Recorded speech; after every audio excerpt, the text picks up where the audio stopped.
on the meeting for that portion, but they could move to allow you to bump that up if you want to hear that portion of the hearing now.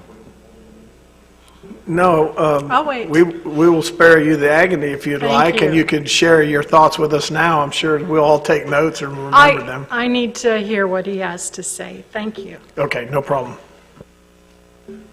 I don't have any yellow cards, but that doesn't mean there's some folks in here that may not want to speak on any other agenda item. Do you have some yellow cards, Ray? No.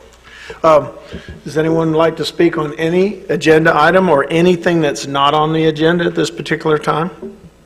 There will be a public hearing, I believe. Yes, we have public hearings on the first reading of the gambling issue, so you'll have another opportunity. Anyone? Seeing no hands? Oh, here we go.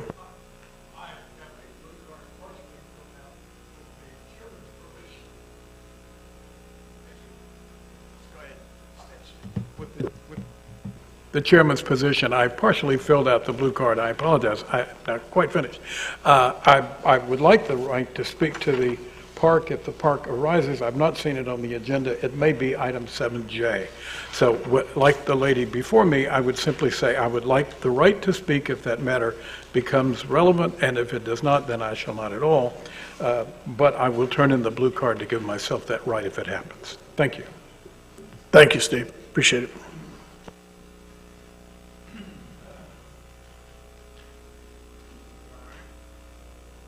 Well, that will wind up the public comment period on item 3. I guess, do you want to give the city manager's report? Oh, there she is. Is it okay if we move to the public hearing and then we, without, is that okay? Give Carissa an opportunity to get herself. Technically, y'all should make a motion and do that. I'd recommend doing that, though. Mayor, I'll make a motion to set aside the order of the day and place 5A after 3. I'll second that. We got a second? All in favor?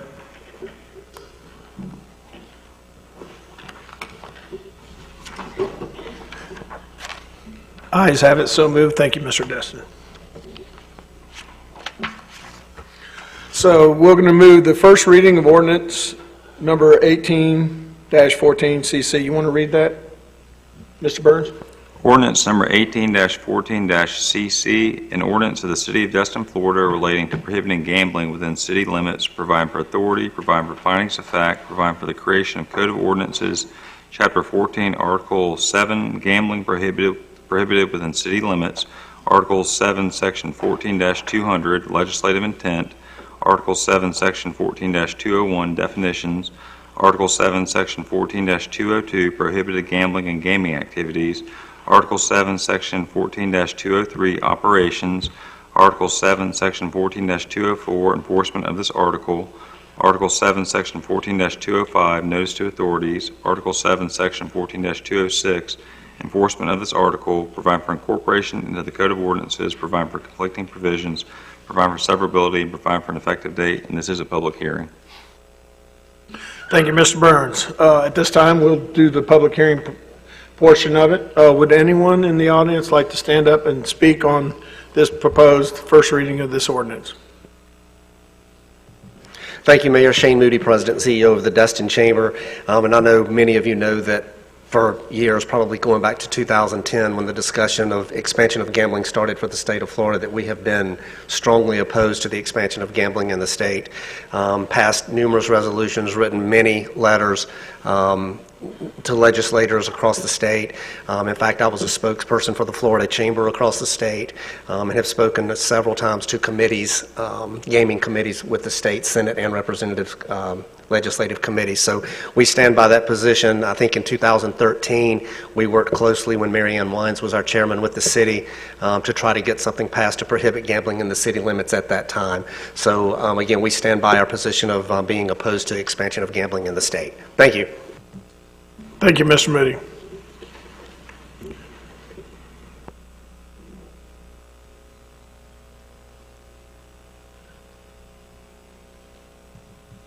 Thank you, Mayor, Council.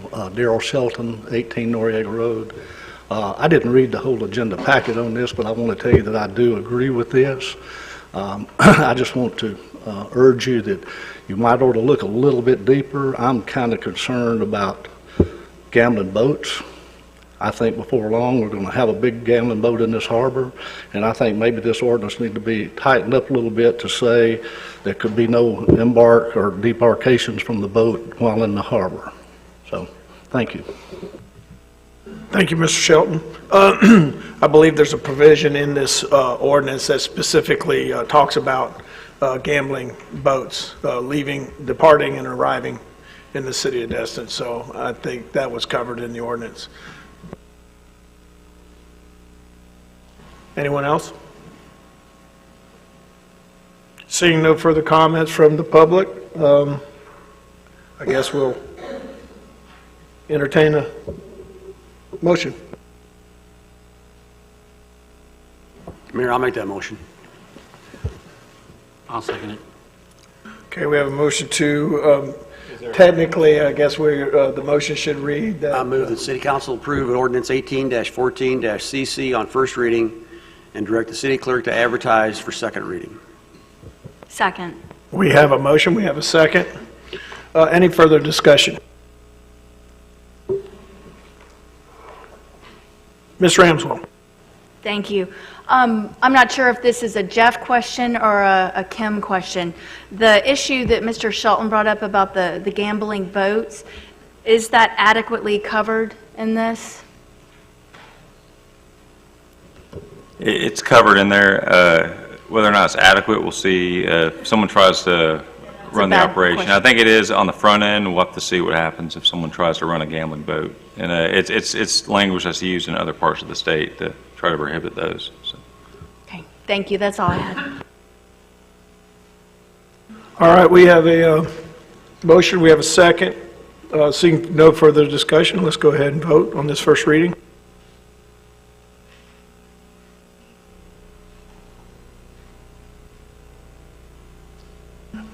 The vote is unanimous. Ayes have it, so moved.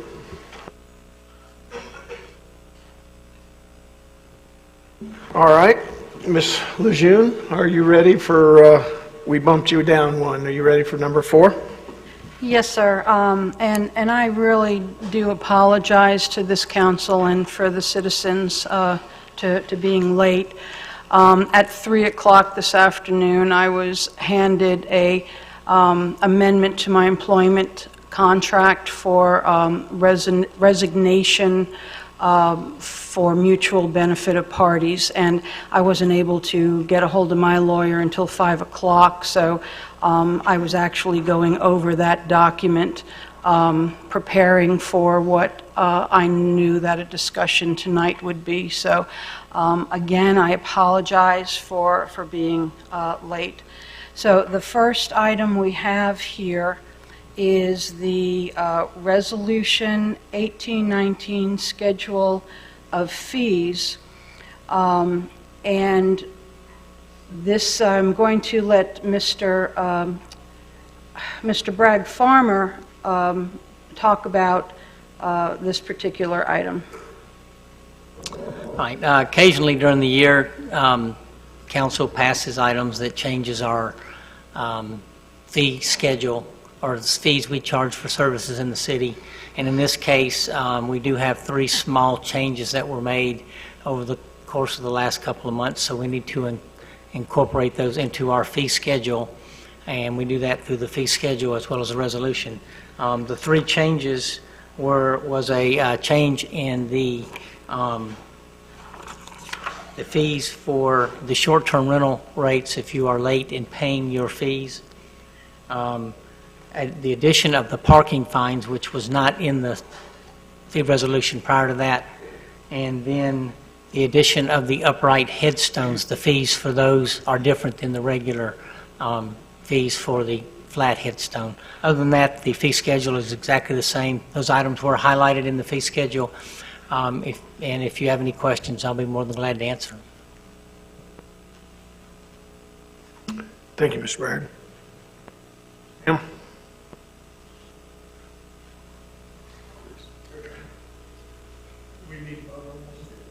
Yes. All right. Ms. Ramswell? Thanks. I have a question, actually. The headstone costs, is that what we voted on last year and put into ordinance? Does that mirror those? Yes, these rates came from the city clerk, and I believe he encompassed those from your vote. Okay, good deal. I'm happy to make the motion if I can figure out how on our new system to get to the actual motion. I'll make If it someone for- else has it handy, I'll go make it ahead. for you. I move that City Council adopt Resolution 18-19 and the associated schedule of fees for fiscal year 2018. We have a Second. motion, and we have a second by Ms. Ramswell. Any discussion? Seeing none, we'll go ahead and cast your vote, members. The vote is unanimous. Ayes have it, so moved.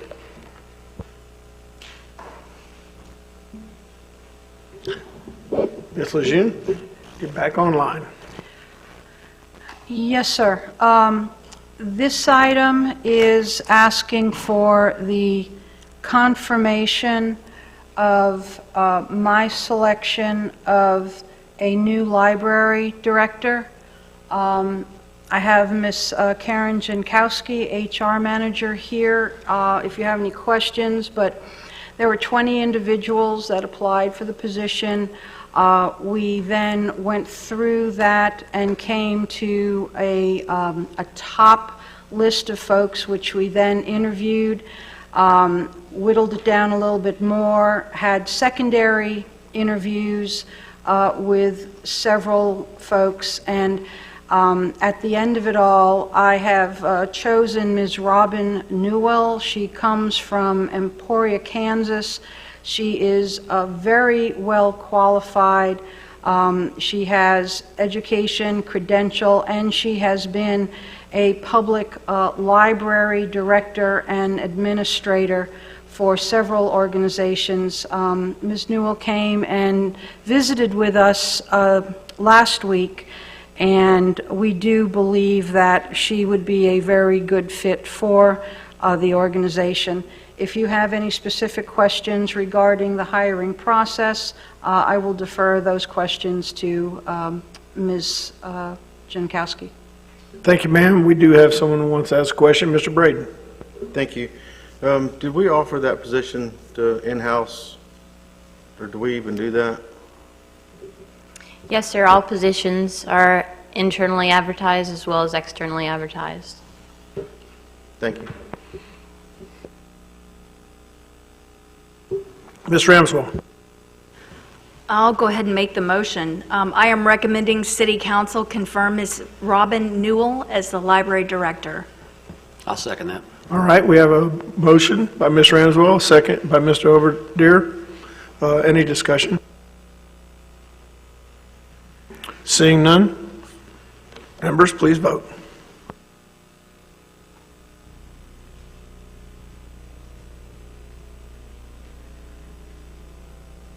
We have 6 ayes, 1 nay. Ayes have it, so moved. Ms. Lejeune. Yes, sir. The next item is the Noriega Point boat parking restriction. A member of council had asked about this at the last meeting. It was very timely because now that Noriega Point hardening project has been completed, we are looking for to let the council know about the no boat parking signs and how this needs to change from last year. So I would ask Mr. David Campbell, our Public Services Director and City Engineer, to please go into more detail on this item. The council in the past, before we stabilized the point, voted to place no boat parking signs within 400 feet of the tip. Because of the deed restriction, it had to go before Okaloosa County for their approval. Specifically, the section in the deed says this conveyance is made and accepted with the covenant understanding that the harborside shoreline of this property shall remain accessible for the use and enjoyment of boaters unless the city's coastal engineers determine armoring is necessary to protect this side of the property. Since then, obviously, it's been armored. Currently, the armoring, where the cursor is where the end of the rocks are, and then there's a 100-foot retaining wall with a concrete cap that exists. So I think it appropriate to, at a minimum, you sign this area for no boat parking because of the obstructions and the possible damage to boaters and the possible injury that could happen there. It's going to be up to council to determine if they would like additional signage. What I've done here is from that 0 is the end of the retaining wall, and I've marked off essentially 700 feet. Just to give you an idea of where you may want to place the signs. And currently I will say that because of the construction and the dredging activities, the shoreline is this red line here. And for the most part, it's at least 50 feet from the channel. So, and any signage that you would like to put along that shoreline would necessarily have to go back before the Board of County Commissioners for their consideration. Thank you, Mr. Campbell. Any comments from council members? I think probably the verbiage on the signs, pretty basic. I would just probably right there, starting at the 0 point, make a sign that says no boat harboring beyond this point. Just to, and then you could,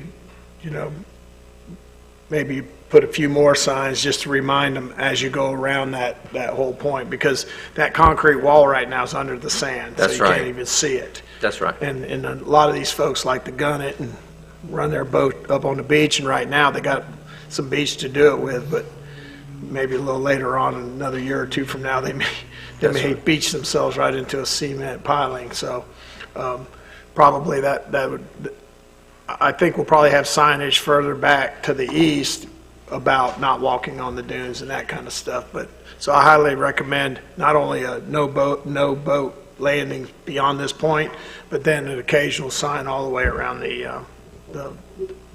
end of the armory. The tip, right. Skip. So Dave, are we going, how far down are we going? We're going 700, I don't know, is this 700 feet or? I put those tick marks on there for reference for the distance. Okay. Just for instance, where the cursor is now, up here, that's the old location of the tip. And before the signs went back 400 feet, which to about right here. And that mainly was because the large portion of Noriega Point was actually sloughing off into the channel. So when boats would beach, they were actually in the channel. So, and now we're roughly 50 feet off of that channel. So, okay, so the no boat parking then will be from the tip all the way back to where the 700 is, or where? I recommend that the signage right now be concentrated at the tip and at the retaining wall, and it's up to council. If council wants the signs further back, then that's going to be up to you. Well, I don't know. That's my question. How far down are we going to allow or not allow parking of boats? Right now, Skip, what I was bringing up was just the armored portion of the restoration. In other words, from right there where that arrow is, the sweeping arrow is where his cursor is, from there back to the west, around there is where they cannot tie up. So now they're going to have actually 700 feet to land boats from there east. So actually, because of the construction, what would you say, David? They probably got almost 100 yards more beach to land on now. That's right. That's right. So there's a lot of increased public access for their boats. Ms. Ramswell. No, I'm sorry, Mr. Marlar. Thank you, Mayor. I'm the council member that inquired about this. Because I work down on the harbor, I see it each day, and I did take a little trip on my boat, not this past Saturday, but the Saturday before. The problem exists is that depending on the size of the boat that beaches there, you're still narrowing the channel and creating a safety hazard, because you've got swimmers in the water that are beaching on the harbor side and swimming and playing around in the water past their boat. You've got a lot of non-boaters that are running a boat who don't know the rules of the road in the channel, and I felt that it was a safety issue. As far what I would like to see is as we do the armoring as we were talking about from the rocks back, and then I don't know how we would survey it to take a look at it, over a couple of weekends and see how far back it really needs to go. It may have to go back a little bit further. At one time we had it all the way back to about halfway to the seawall where most people are parking now, which is coming up on another meeting later on. So it's up to the council how far back you want to go, but I look at it as a safety hazard. I'm down there every day. I see it. I have seen near collisions, and especially with yellow boards and kayaks all over the place. And some of these bigger charter boats and some of these bigger boats, they can't see them. And the wider the channel is for us, the better. Thank you. Thank you. Thank you, Mr. Marlar. Ms. Ramswell. Thank you. So the actual armoring, how far down does it go? Because at some point I know it ceases and we have more of the sandy beach area. Is that a correct observation? This configuration you see here, that's the rocks. And that's what is meant by armoring, not the actual walls and the... Right. And the line here from that stone goes back into the east, towards the east, 100 feet, and that's a retaining wall, and it has a concrete cap. And currently, as the mayor said, that concrete cap is covered with sand. So we want to make sure that this area is marked really well, that there's going to be no boat parking here. Anything from this point, where the cursor is, where that wall is, back to the east, is going to be up to City Council to determine if they want additional signage for no boat parking, for safety reasons. Yeah, and what I was going to say is when you look at the deed that we have, and it stipulates that we have to maintain that north side open for the enjoyment of boaters and people to park. So is this something that we perhaps need to look at creating an amendment to the deed and going back to the county? Because if we're putting no parking signs, then we're ostensibly saying y'all can't park here when our contract says we have to. Back in 2012, the council went to the Board of County Commissioners to get approval to place the signs that were there. And in this case, if you went further than that tip, I would recommend going back to the county, either getting temporary permission or permanent permission. Right, because the signs that were there until we could stabilize it. That's correct. So, land use attorney, is that your department? Because I mean, it's obviously we want to allow people to use it, but we've also got to be able to protect our investment. So, yeah, we can go ahead and go that route now, if that's the directive of council. that was it. It was just. Mr. Braden. Thank you, Mayor. I was through there Saturday and Sunday, and right now we have currently 3 signs that say no parking for boats there, and I mean, it really looked adequate to me at the time. I mean, I like to leave it open so people can enjoy it, but, and again, you also see people parking their boat there and jumping that orange construction fence, or, you know, climbing that sand dune and ruining it. If we can kind of keep people off of it until the next phase is done, and the walkovers or whatever are built. But And, I mean, people don't use that channel to start with. But I mean, I'm open to whatever the council wants to do, but it just seemed like that the 3 signs over an hour were adequate. That's all I have, Mayor. Yeah, Mr. Braden, when you were there, just an estimate of how far east did the furthest sign go that's up there now? From the point itself. It seemed like it was a couple 100 feet back off that concrete wall.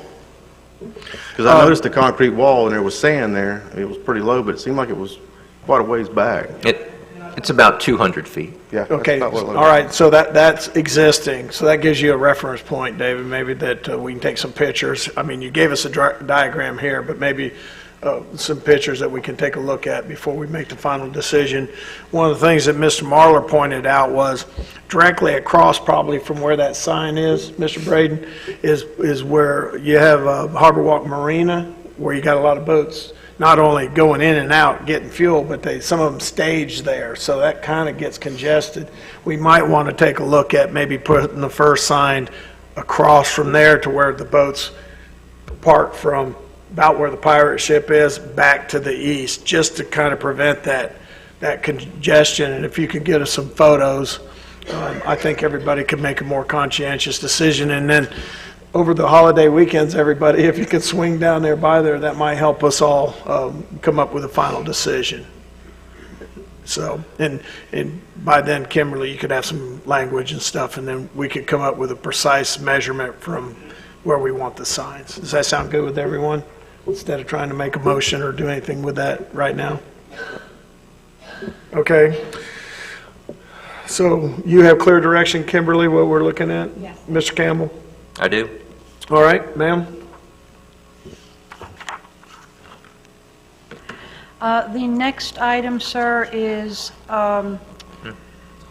directly in regards to the council's request that staff publish the agenda to the city council the Wednesday prior to the city council meeting rather than the Thursday.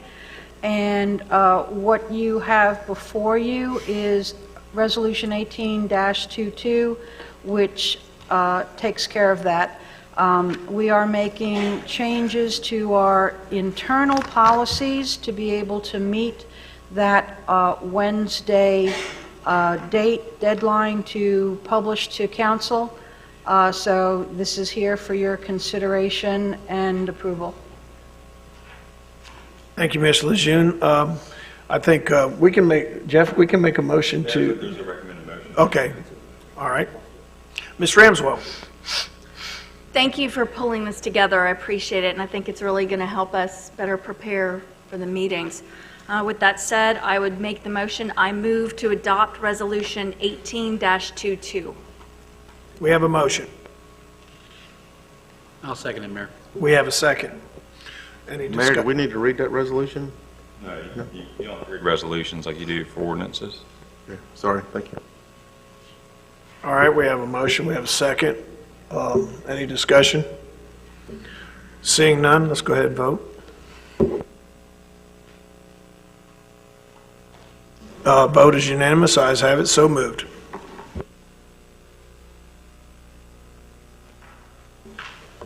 Ms. Lejeune. Yes, sir. The next is a update that I'm bringing to council on some activities regarding Noriega Point and the recreational activities that are currently going on right now. So with the hardening and buildup of the dune, Noriega Point Phase 1 is complete. The dune itself has been secured with the fencing and signage, and the plantings for the natural grass and shrubbery will be underway shortly. With the recent work completed of the hardening at Noriega Point, there was an establishment of 4 embayment areas in between the T-groins, which will be used or was planned on to be used as public swimming areas. In the meantime, we were recently informed that until activity of Phase 2 begins with the construction of the recreational elements, that the state will not be securing Noriega Point. Basically, Noriega Point is open for business. That created some concerns. Our Fire District Chief Sasser and Mr. Joe D'Agostino, I think Lifeguard Chief Manager, reached out to me to discuss the issues with swimmers who may be in danger of being caught in riptides and currents and dragged out into the pass and maybe the Gulf. So knowing that we didn't have a meeting yet, we had talked about getting in touch with the TDC Executive Director, Jennifer Adams, meeting with her and seeing if we could get on a future TDC meeting discussing additional funding for lifeguards out at Noriega Point. My intent was to come forward to the council at this meeting and talk about that and see what action the council wanted to take. As it happened, we were asked immediately to come to the TDC meeting, which was last week on June 26th. And at that time, the fire district chief expressed his concerns with the swimmers that are currently out there. I told them that the city has witnessed that and that, we were prepared using beach maintenance money from the TDC to go ahead and put out ropes and buoys and signage with the approval from our city council. So long story short, the TDC said yes, indeed, they will fund lifeguards on Noriega Point this summer. I believe Chief has already stationed some lifeguards out there. We will install the buoys and the ropes as soon as we have that and the signage, basically with the rules and letting folks know where the dangers of swimming. And we're hoping that this will sufficiently take care of our residents and visitors this summer, knowing that the TDC has also agreed to put into next year's budget adequate lifeguards and equipment so that we can have a permanent lifeguard station and lifeguards out on Noriega Point next season. So this is for informational purposes. The amount of the buoys and signage is estimated at $3,000, which does fall under my administrative authority to approve, but I wanted to let the council know what we were doing and if there were any comments or concerns with going forward with this course of action. Mr. Campbell, could you post that picture of the Noriega Point project so I just want to give people a clear picture of what Ms. Legeune's talking about, what area where the guards would be in the area that'll be roped off, buoyed, and signed. It's on the East Pass side of the project. You guys see it, kind of? Okay, so those little cut-ins is where they're going to be pressed. Ms. Ramswell, I have you on the list here. Thank you, Mayor. City Manager, I know when I discussed this with you several weeks ago that one of my concerns was the fact that the current is so strong that just a string with a buoy I didn't feel was going to be sufficient. I've seen people literally pulled out and they would go right under just a little rope buoy at the top. Was that taken into consideration, and was there any sort of solution or idea like mesh, or I don't know, but something to prevent people from just going right under it and keep right on getting sucked out? That's a very good question, Councilmember Ramswell, and we did discuss that. I did discuss that with both Chief Sasser and Joe.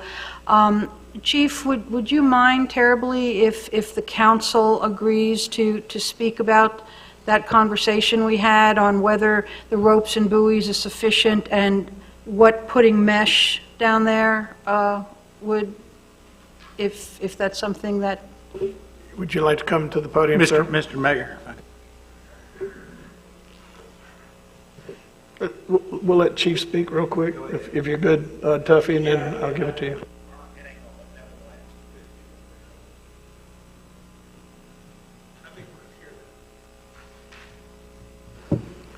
Chief Sazzer, Destin Fire Control District. I think Chief Dixon spoke volumes. We had discussed it. Ms. Lejeune and Chief D'Agostino and I discussed how we might be able to do something there. You still need to have the water coming in and out. You put nets and those kind of things. Anything that stays underwater, is going to collect all kinds of stuff from barnacles to everything else. So I think that's going to be a little bit of a hazard. I will say, this year we're going ahead. We did this past Friday. We put a lifeguard out there. So we have one lifeguard this year, then we proposed to the TDD that we would put 2 lifeguards out there next year. The reason being that distance that you have is great, and for one guard to cover it would be very difficult when they're down having an interaction with someone on this end to tell them they need to stay away from the current that's running out. Then something happens on the other end, that's a great distance to try to travel. So we have 1, and we plan on having 2 and having a large lifeguard tower.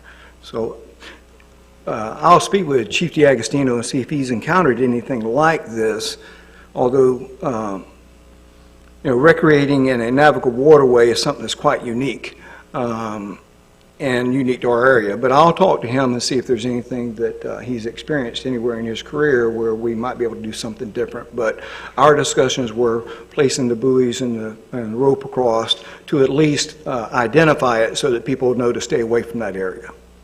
Yeah, my big concern, and I had this discussion with Ms. Lejeune months ago, was putting ropes and buoys across that mouth of those cutbacks, the weirs basically is what they are, almost created a hazard in of themselves to the boating community, especially in low light conditions early in the morning, late in the afternoon, or at night. I just wonder if maybe we might just have to make that a no boating designation, or even maybe no swimming designation due to the currents, which is in most cases over 1.5 knots. As you well know, you have to save plenty of Crab Island folks who are walking around in knee-deep water when the current turns out. So that's another concern. I think short-term signage, lifeguards, and buoys and rope may be a good place to start, but I wonder if we might have to take a little bit different approach come next summer. Yes, sir. I think we discussed it between the 3 of us in reference to boats being able to recreate in that area where those cutouts are.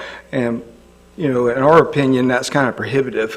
They need to stay away from there. People recreating and having boats in the same area is a tough gig. Yeah, I agree with you. Thank you. Chief, what is the placement going to be for those buoys? Are you going to put them somewhat in from the end of the embayment to allow sort of a buffer zone for any? I can answer that. We're putting it in. 2 are already in there, and the other 2 will be put in shortly. City staff was putting those in. And how far are they from the end is what I'm going to ask Mr. Lance Johnson to come up and help with the details. I'm not trying to be a pest, but I lifeguarded out here for 6 years, and I'm familiar with how strong that is out there. It's just a concern. We've got a picture of the guys sent to me late this afternoon when they finished that one embayment there. So it's all the way at the outer edge. How deep's the water right about there? Do you know? My guys aren't great swimmers, so I know that it's not more than 5 foot deep there. And honestly, it's not that deep. It's about 4 foot, I think. And that's a scientific fact, right? Any other questions for the chief while we have him at the podium? Thank you all for doing this. It's a great step, a preventative measure, and it's sorely needed. So thanks to everybody involved. Yes, ma'am. Our commission asked that I take this project on because they had identified it as an issue when we started seeing people start to recreate there. Thank you, sir. Mr. Dixon. I said what I wanted to say. Thank you, sir. All right. Ms. Lejeune, update on Henderson Beach Road. Yes, sir. There were actually 2 items that council members had asked us to look into at the last meeting under their public comments, and one was the Henderson Beach Road and Commons Drive intersection, and then the other one was 820 Beach Drive, concrete plant, boat trailer parking. The backup materials for this are 2 memorandums that were provided by Mr. David Campbell, one for each item, and Mr. Campbell will be happy to address any questions that you might have regarding the information that was provided. I don't see any further questions. I'm trying to get to it. I'm figuring out our new system. Is on page 78, Ms. Ramswell. Yeah, it's a matter of finding the bookmark that takes me there. While you're searching, Yeah, let Mr. someone Braden, else. would you like to make a comment? Yeah, thank you, Mayor. I had a question about the old concrete plant. I don't know why, because I rode out and looked at it after that last meeting, and I was just curious of why we were dumping all the concrete over there and why the dirt was all piled up. I thought the contractor that went in and cleaned that site up, it was supposed to leave it level and clean for us to use it, and it looks far from it. I just don't know what was going on over there. The contractor did leave it in a fairly good condition. He also removed a lot of concrete. The big slabs were at least 8 to 10 inches thick that he removed, and he removed a lot of the gravel and aggregate that was out there, which left a hole. So in our stormwater projects, the underground exfiltration systems generated a lot of dirt, and we needed the dirt to fill those holes. So we filled the holes to a large degree, and we just stockpiled the rest of the sand because we're going to need it at that site, and that's what you're seeing. The broken concrete is from the sidewalk that we removed on Indian Trail. Our staff actually removed that concrete, so they placed it there temporarily until we can dispose of it. It appeared that seawall, bulkhead, whatever you want to call it, was fairly exposed on the back side of it, and it's like we could put a lot more dirt there. I don't know if that was a possibility or if there was a reason that it wasn't, that dirt wasn't placed there and was just piled up. The reason we haven't done anything to it recently is because we allowed Lure Brothers to utilize that site. They were the contractors that were working on Noriega Point, and that contract just ended. Thank you. That's all I have, Mayor. Rodney, are you talking about, does it look like there's undermining of that seawall on the back side of it? No, it's just when they removed all the rock and shell and I guess the 57 stone out there, it left a big hole and looked like, it could be placed out there, and instead it was just piled up. But I don't know if they had any other use for that dirt, that you planned on using it for later on or what. In the city manager's report, they talked about trying to stabilize some of that area to withstand trucks and trailers with boats, with or without boats, so that can be used for parking. Do we want to entertain approving a project like that, on special weekends especially, there's a need for more parking, and we do own the land. So I think Ms. Lejeune, didn't you say to stabilize that parking area with gravel is around $39,000? That's the estimate that we came up with. What happened to all I'm the just gravel fishing we hauled here. out of there? What'd you say, sir? I was just curious what happened to all the gravel we hauled out of there. The part of the contract for removing the concrete and the stone was that the contractor would, we got a great price at $50,000, and he crushed all the concrete there on site and he sold that material. That's how we got such a good price. So he removed, under his contract, he removed that 57 stone and the contract. There was some left. We had to work for it. We had to dig fairly deep to get it, and it's still there, actually. but we don't have the equipment to mine that material. So that was part of his contract, that he was able to sell that 57 stone That's correct. to make money off of it? That's right. Okay. Mr. Morgan. Thank you, Mayor. I really don't think I want to entertain a conversation of expanding the boat launch, and the reason why is I think, how many days out of the year do you think the boat launch is at capacity? You know, 14, 21, and I just don't think it's worth the investment. I'd rather see it used as an open space park, so that's where I'm at on it. Yeah, and like I said, that day that, I think Ms. Ramswell pointed out that some people got tickets, there still was parking available. They just didn't want to walk down the street. Ms. Ramswell. Oh, well, my topic is the Henderson intersection, so if anybody has any more commentary on this, y'all can. I've seen none more about the parking. Ms. Lejeune, you want to get us up to date on the intersection? Yes, sir. There is a memorandum also attached to this agenda item regarding intersection improvements to Henderson Beach Boulevard and Commons Drive. And we have been aware of the need since before the Sea Glass Apartments got built.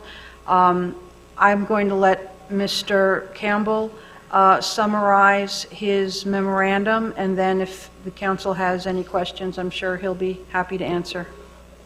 Thank you, ma'am. Mr. Campbell. We have an interlocal agreement with Okaloosa County that any development along Commons Drive, because a portion of that property along Commons Drive is the city and a portion is the county. And the interlocal agreement is that any of those developments we review together. It was recognized during the Sea Glass development that Commons Drive is over capacity, and I think we all know that. So we agreed for Sea Glass to place $100,000, give the city $100,000 towards improvements to that intersection. A signal, for example, would cost between $250,000 and $350,000 at that intersection. So right now we have $100,000, and the intersection is in the county. So it's the county's responsibility, so to speak, to either cause those improvements or do those improvements. I've been in contact with the county to encourage them to get this on their 5-year plan before, excuse me, that $100,000 that we have has a deadline with it, and it was 5 years from last year, so we have 4 years left to spend the money. To encourage the county to put this project on their 5-year plan. And my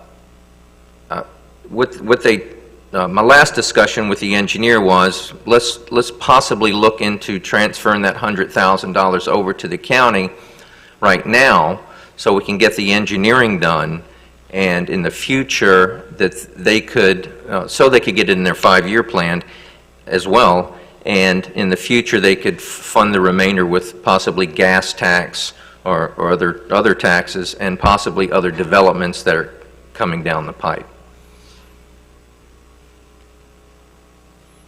Ms. Ramswell.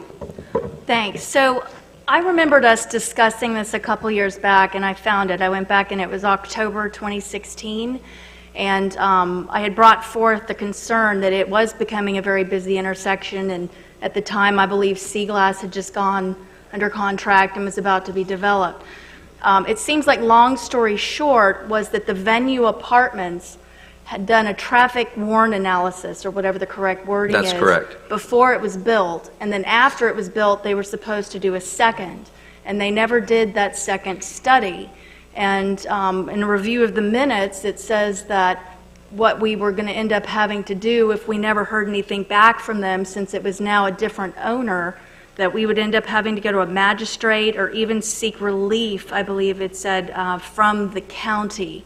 Was there, it says that there was going to be someone looking into it and then getting back to us on that. Was there ever any investigation or anything done on that matter? Because they're the ones that were supposed to pay for part of this? Well, the stipulation in their development order was that they would conduct a warrant analysis. And we caught up with them, and we made sure that they did that warrant analysis. And they did indeed do the warrant analysis. And it did. First one or the second one? They were required to do a warrant analysis a year after the last certificate of occupancy. And they did that warrant analysis, and it showed that it was not warranted at that time.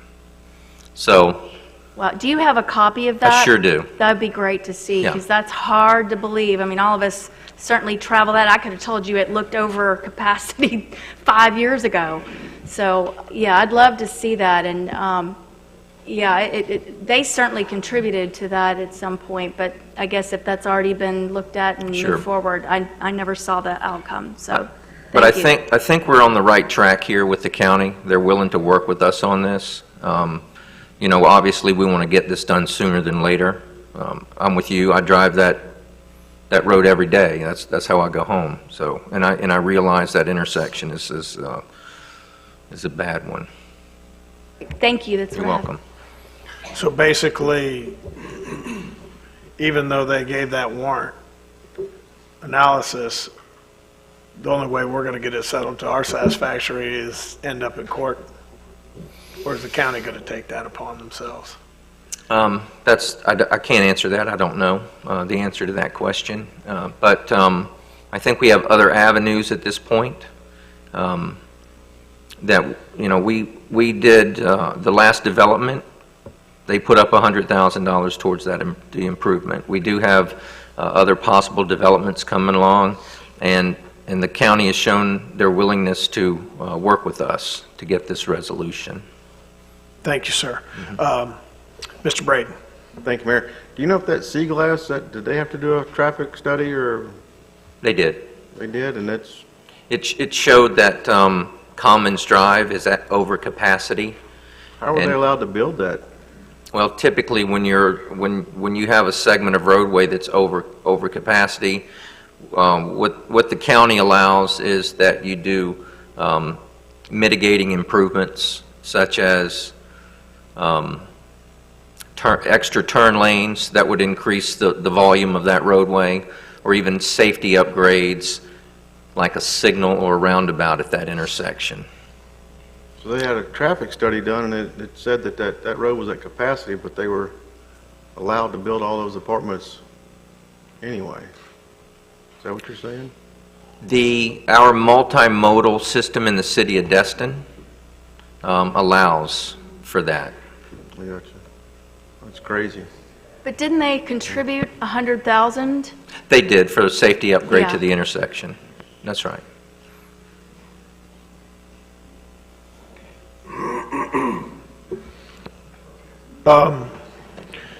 Mr. Marlar. If we wait the time that the county is saying we're going to have some bad accidents there, is there any short-term solutions that we can try to do? There's going to be a short-term solution in about 2 or 3 weeks, because that road's going to be closed for the construction of Highway 98. So the access from Highway 98 to Henderson Beach Boulevard will be closed. So what that's going to do is going to increase the traffic on Commons, you know, going to Walmart. Well, the problem that I have seen that exists is more of the case of the people coming from the apartment complex not being able to even go left or right out of the complex. I mean, if they're going to close that road, could we get with the county and possibly do a three-way stop or something of that nature? Because we're going to have, I know Councilman Dixon. I had already talked with Commissioner Wines about this, and he said the city had to initiate before the county was going to do anything. So that's why it was brought up the last time. But we need to do something short-term. If they're going to close the road, maybe we can do something else short-term. It might help also slow down some of the traffic that we have back there, that when it's not congested, they like to go a little fast. I'll speak with Mr. Autry, who's their Public Works Director, and ask him if he has any temporary solutions or any temporary measures that we could take. Mr. Destin. Thanks, Mayor. Mr. Campbell, would it help you if this council gave you some direction to work with the county to see if the $100,000 can be transferred to them? Of course, I want the stipulations to be that if they don't spend it in a year, it's coming back to us. I don't want to see them sit on their hands and then we've lost control of pulling the trigger and using that $100,000 to do the improvements if we desperately see that we just need to bite the bullet and do it.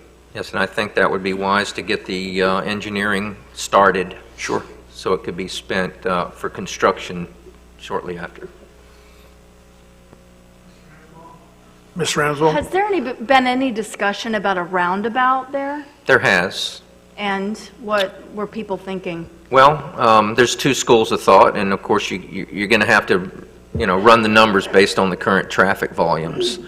The one of the pluses is that it would keep all four legs of that intersection moving.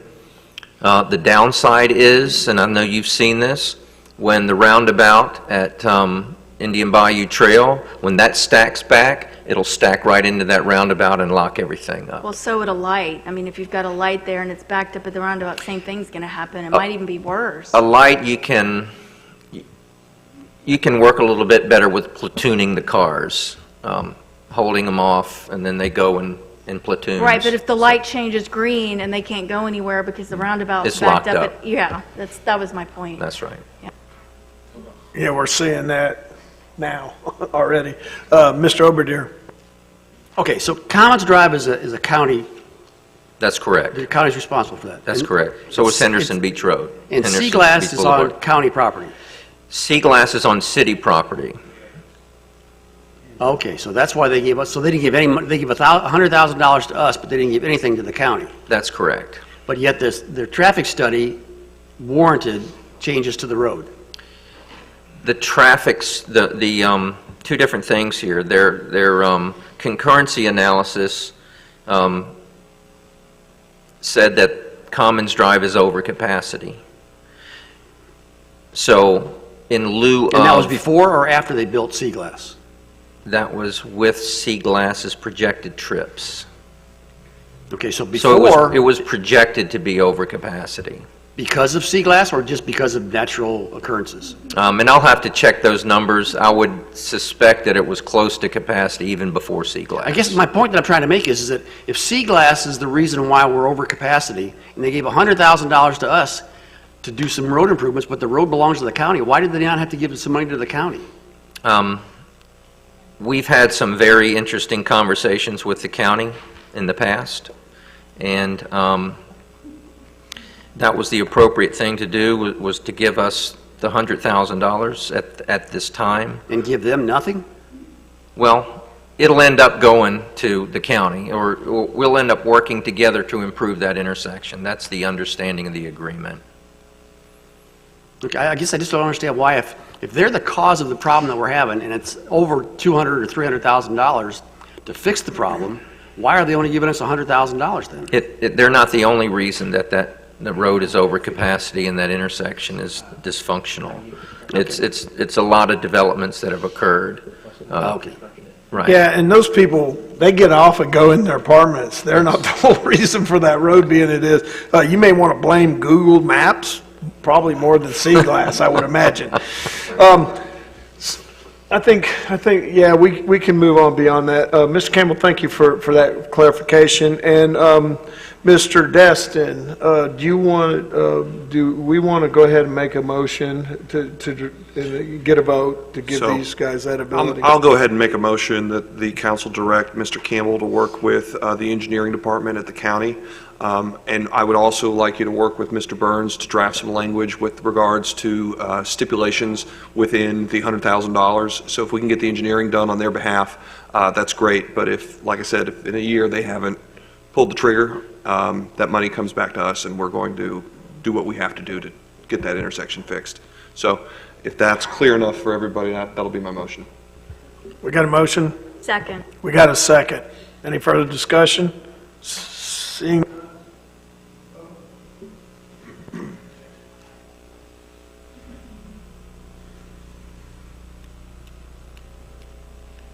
Ayes have it, so moved. Ms. Lejeune. Yes, sir. So this last item is an update on our city grants procurement and awards process, and given the concerns regarding our current grant procurement award process, I just wanted to update the council and let you know that we are currently working to create a process and procedure standardized grants guideline manual. We'll be using best practice examples from municipalities and counties throughout the state of Florida, ones that we know have successfully been awarded and successfully managed grants according to the established and adopted processes and procedures that meet all the local, state, and federal guidelines.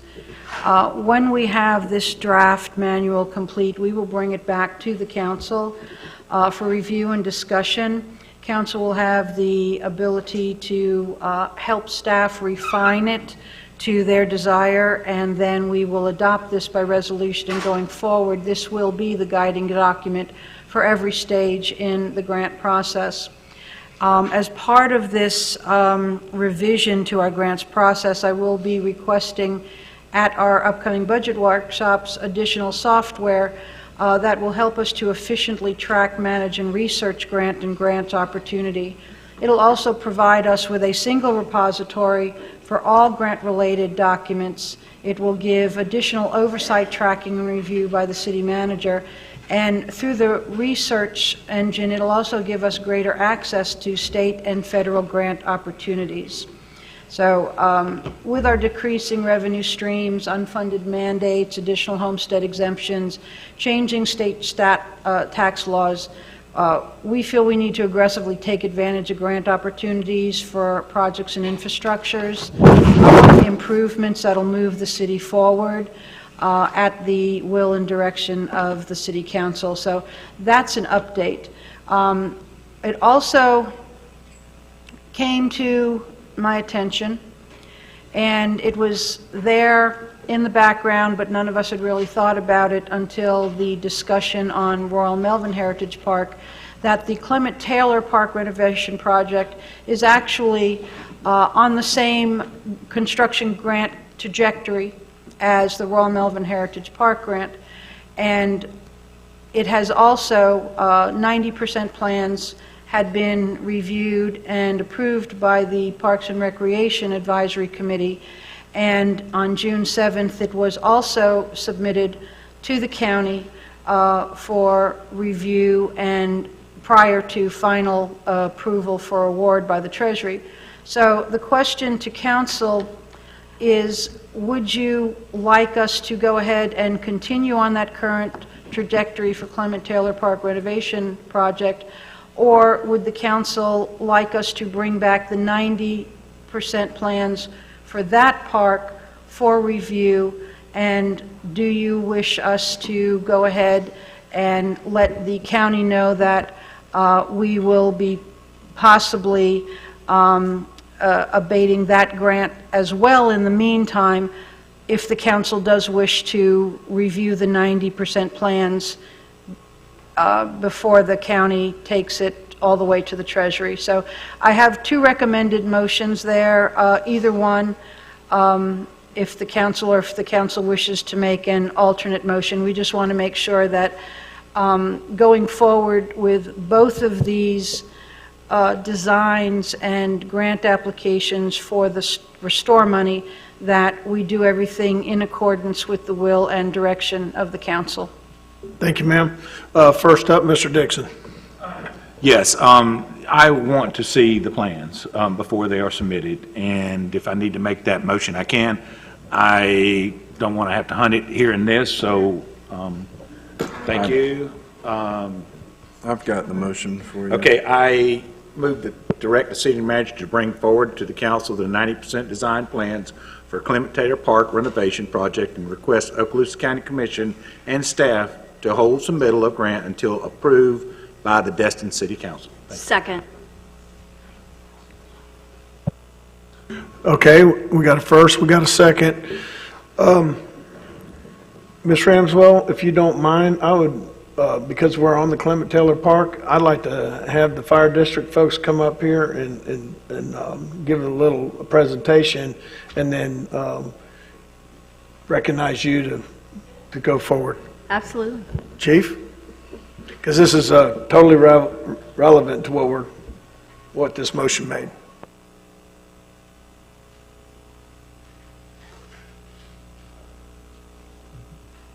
Thank you, Mr. Mayor, for allowing me the opportunity to talk about this. As most of the council is aware, and I know some of my commissioners talked to many of the council members in reference to us putting a fire station on the west end of town. And as the council also knows, we have a fireboat that protects our fishing fleet as well as all of our visitors to our area that are recreating on the water. We have realized that west end of town call volume has significantly increased, which calls for us to need to locate a station on that end. We felt this was an opportunity for us to co-locate a fireboat with the personnel that needs to respond on that boat, as well as a apparatus there, so that the crew at that station had the ability to not only respond to a medical call when it came in, but if they were in a station, to respond in the boat. Where our current location is, at Station 9, to access the boat can take between 5 to 10 minutes to get to the boat, to get it out of the lift, to begin to respond to the emergency. I kind of correlate that to if we put a fire station 5 to 10 minutes away from the firefighters and said, okay, now you need to respond to the fire truck and then get in the fire truck and then respond to the emergency. It's the same kind of thing when we're a boating community. We're a waterborne community, whether it's in the Gulf, whether it's in the harbor, whether it's in the bay. We have the largest private fishing, charter boat fishing fleet in the state.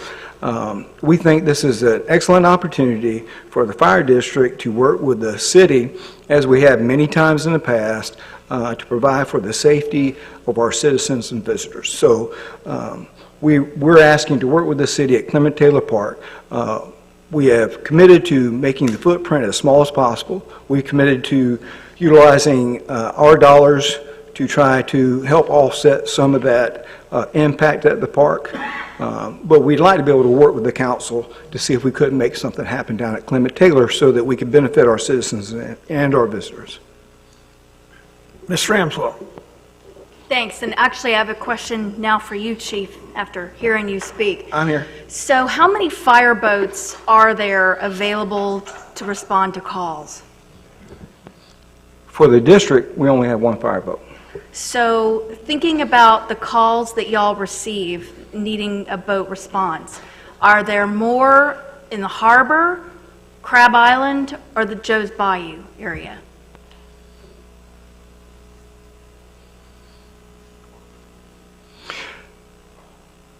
You know, it's really split. I haven't run the numbers and looked at the data to identify where those are. We know we respond to all three locations.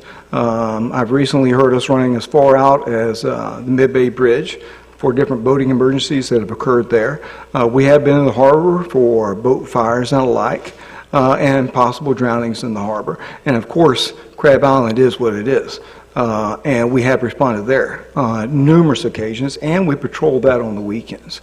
So the boat is staffed on the weekends during the summer, and we're patrolling Crab Island. While patrolling, that boat is available to respond wherever it's needed. Even though it's patrolling there, on the weekends, again, the ones that I've heard, over the last weekend, we responded all the way out to Mid-Bay Bridge. So I haven't pulled the data to analyze it, to give you a percentage breakdown, and I'd kind of be talking off the cuff if I did, and I'd rather not kind of isolate it or anything. Sure, and what you said is just fine. I was just trying to determine, so we're obviously doing something over at the old concrete plant, which is over off the bayou, and then we've got obviously the new park we're talking about now, and then y'all have the slip that you're using over behind Heritage Park. So out of those locations, would it make more sense to utilize one at Clement Taylor Park? Or do you foresee in the future possibly having two boats, and it might be better to have one where it is now and another, perhaps with a slip at our launch over there. I'm just thinking proactively and for the future, what might be the best scenario for you guys as well as us? Thank you. I appreciate that. We have had some discussion about a second boat, but that's not anything that's forthcoming in the near future. We actually have just the one. Again, has had some discussion. I would anticipate that the priority would be at Clement Taylor. Actually, once we kind of had heard that the City Council was considering, and I know they have been, but starting to move on remodeling the park, we thought that was actually, when we looked at it, was a perfect spot because it is fairly close to Crab Island where we have a significant number of emergencies. We're not very far from the harbor to get into the mouth of the harbor, and we're right there to go into the Gulf, because we have had medical emergencies on charter boats. When somebody's coming back in, they're hailing us to go out. We would have a paramedic there that could get on the boat and leave immediately to go out there and meet up with the boat, the charter boat, to provide that assistance. So I think that's really an ideal location. Whether a second boat comes or not, I think that's a perfect location for us to be able to access anywhere we might be needed, whether it's in the harbor, whether it's in the Gulf, right there at Crab Island, or if we happen to have to go out in the bay. It's actually a really good spot. Great, thank you. And my other questions are for staff, so if anyone else has something for Chief, I'll let him know. All right, thank you, Mr. Ansel, seeing how we have him up there. Mr. Overdeer. Okay, Chief. Yes, sir. So this fire station is going to be for the boat, obviously. You're going to have a boat anchored there, or in the fire station, or... No, sir. What we would hope is that we had just, the setup would be similar to what it is now, which the boat would be in a lift. We'd have it out of the water. When the emergency comes, we drop it out of the lift and then we go. So there'd be a dock there? Yes, sir. Okay. Either the current or we would install one, and that would be part of our conversations, is that there is a dock there, but the district would be willing, obviously, to put another dock in and just section off a T off of it or an L off of it to put the boat to keep people away from it, but then to allow the visitors and the citizens to utilize the dock that goes out to the boat. Okay, and then the fire station itself is going to house personnel and an EMS vehicle or a fire truck or a... Could have a combination of both. We would anticipate that station, when we build one, we wouldn't want to build it as just one bay for one truck. We wanted to have the ability that in the event that we were ever to get into the EMS transport business, that we have the ability to place an ambulance there. I wouldn't want to come back in a year or two and say we're going to now transport, so therefore we need a bay built onto that to add to it, so you prepare for it now. So what it would have currently, based upon the services that we provide, it would have a fire truck. We're looking at a smaller one but a fire truck, and it would have the fireboat there. So that staffing for that station would be able to do a variety of calls, handle a variety of calls on the water or on land. So that they would respond out of that fire station, and somehow red lights flashing coming through the park to go somewhere on land? Yes. Okay. Thanks, Chief. What I'm getting at here is, I mean, we got a city park here. Yes, sir. With mom and grandma and grandpa and the little kids running around, and now we're going to have a fire truck with red lights flashing, screaming out of there. It can be right on the roadway. It doesn't have to be deep inside the park. Right, it'd be right on the edge. So the fire station doesn't have to be down by the water. Absolutely not. Fire station can be up right by the road. Yes, sir. Boats down in the harbor. Yes, sir. Gotcha. Absolutely, no, sir. That'd be the safest thing. Absolutely. I see where you were coming from. I apologize I didn't get that right away. Mr. Destin. Yeah, I think rather than trying to dissect the exact positions of a general plan, I appreciate you coming up here, Mr. Sasser. I think I agree with Tuffy. 90% needs to come to us, and we need to look at it. But I think I'd ask you, Mr. Dixon, if you'd amend your motion just procedurally to include that before it comes to us, I'd like to see Mr. Sasser and our Harbor CRA Advisory Board work together, iron out a lot of these things that may come and be smoothed out before we ever try to relitigate them. All right, I'd be glad to add that to my motion, but I don't know exactly how you said it. But basically, to have it, before it comes back to us, go to the Harbor CRA first, is it right?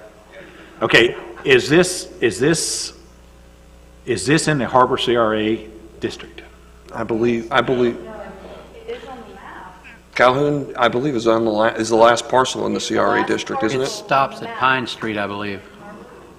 It's Harbor CRA though, right? It's going to be the only one that would be a Harbor CRA. If it's in the Okay. Harbor CRA Advisory Committee's jurisdiction, I don't have a problem with it, but if it's not. And if it's not, send it to the Harbor and Waterways. Okay, so Advisory Board. I see Mr. Lance Johnson there indicating that it is in the Harbor man, CRA I hate district. being right. So now we know. So you No, can you send don't. it, you can send it Okay, to I'll the be Harbor glad CRA. to amend my motion to allow that then. All right, Harbor CRA Advisory it is. Well, that's a real long convoluted motion now. Ray, you got that? The recommended motion with a little additional sentence. The recommended motion plus bring it to Mr. Sasser and Harbor CRA for review as well. Perfect. And is that prior to coming to council? Okay. Call the question. Tuffy, time for Tuffy's breaks. So he called the question. I will honor that request because I have to. But I think everybody said everything they want to say. Mr. Braden, you did have your light on, so are you good? I'll pull it back. All right, thank you, Mr. Thank you, Dixon. Debbie. Chief,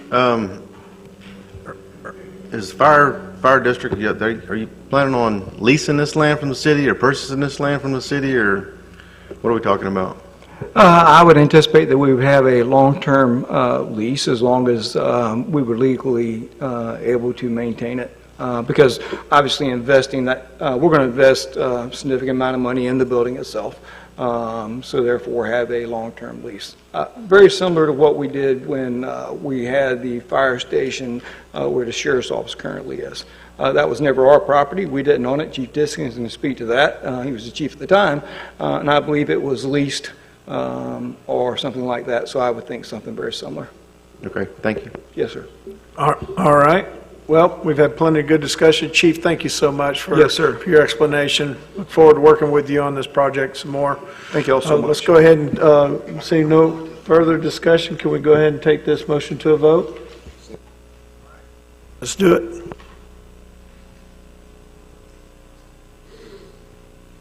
Okay, unanimous. Ayes have it, so moved. We're going to take a 5-minute break, everyone.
their seats.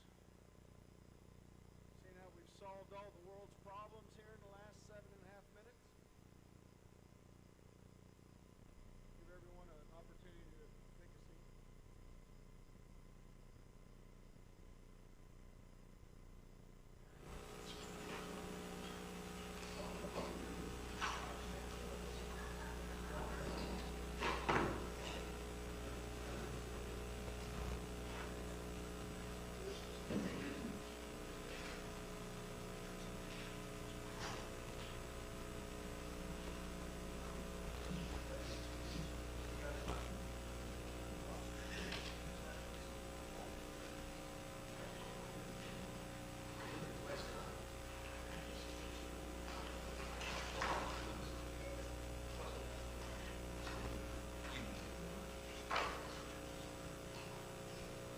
All right, ladies and gentlemen, let me just take a second. I really appreciate Fire District Chief coming.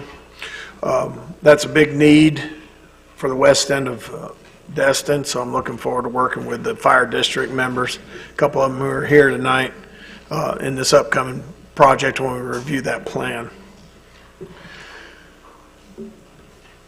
I think what we still have a couple things on the consent agenda. Item 6A.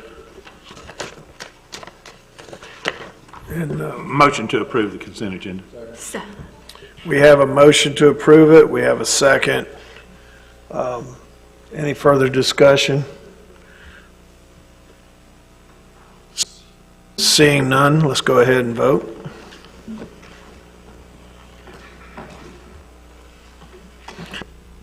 The vote is unanimous. Ayes have it, so moved. Mayor, can we start with maybe 7G? 7G. Yes, I think, will that help? We're done. Actually, we can discuss it now. Okay, all right. Well, Mr. Braden, I guess we'll just start with you. The attorney said they are ready.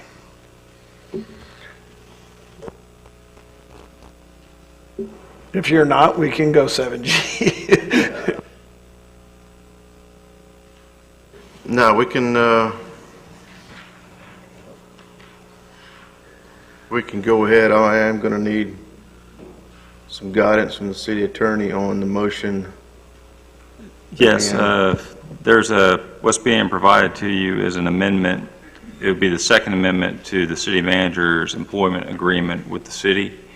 And it includes some provisions providing for some compensation if she retires by certain time frames. And she's executed it. I've signed it and approved the form. And now it's before y'all tonight for y'all's consideration. And I can go through the various points if you want real quick so you know what the substance is. It was emailed, I emailed you a copy at the start of the meeting when it was indicated that Ms. Lejeune was reviewing. I have not seen this. I have not looked for an email. Correct. And well, I'll go over the points right now, and we can take another 5-minute break if you want to get, each y'all get printed out a copy of it by staff. Okay. I hate to call for another break, but I need to see stuff like this written, hard copy.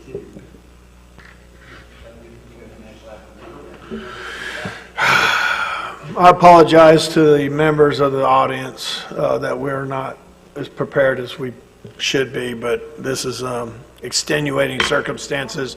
I will call for a 5-minute recess of this meeting.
Let's go ahead and call this meeting back to order. Once again, to the public, I apologize for the confusion and the haphazardness of all this.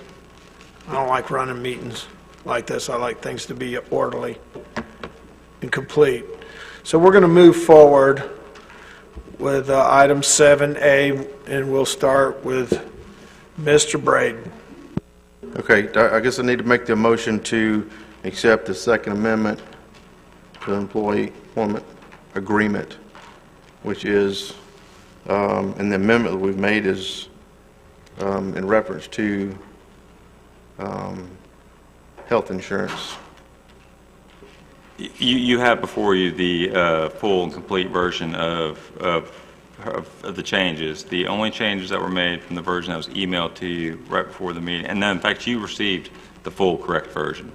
And all we've done since then is Ms. Lejeune and one of the sentence cut out that's been cut out at the very end of the first page on your version. Everything after the word dedicated service, those last words after that were crossed out. She initialed them, I initialed them to approve a form, and then y'all will have to approve of that form with that line being cut out. But other than that, those were the only actual changes we've made to the version that was emailed to you earlier. I just struck out the bottom line. Okay, is that motion sufficient, or? Was it a motion to accept the proposed Second Amendment to the city manager's employment agreement? Yes, sir. If that's your motion, then that... Yes, sir. Okay. Second. All right, we have a motion, we have a second. I'd like to open this up before the council for discussion. Mr. Oberdeer. Okay, so this is the first time I'm seeing this,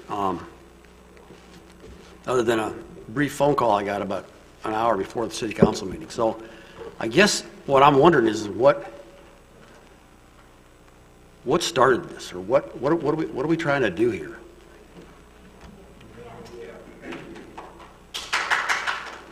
Well, I'm not doing that. I'm just doing this because I don't understand in my own mind why we're doing this. And there's obviously something going on that I don't know about, and I've only been on this council for not even 4 months yet, I guess. But and I've only had the contact for the last 4 months on a personal basis with the city manager, and I will tell you, I mean, as a new councilman who really doesn't know what the heck he's doing sometimes, and I'll freely admit that, I've had to go to her. Well, I go to her every week, every Monday morning. I have a standing meeting with her at 10 o'clock in the morning to go over either issues on the agenda or just other items that I have questions about. And I've never had anything but professional advice from her, and I've had reliable information from her. And she doesn't tell me how to vote. All she does is give me the information, and a lot of times she'll give me both sides of an issue, and I make my own decision. So I guess I'm a little bit caught off guard here as to why this is being brought before us tonight. And like I said, I've only been here for less than 4 months, so maybe there's something going on here that I don't know about. But I'd welcome anybody to enlighten me so that I know why we're doing this, and I can help. It'll help me decide how I'm going to vote.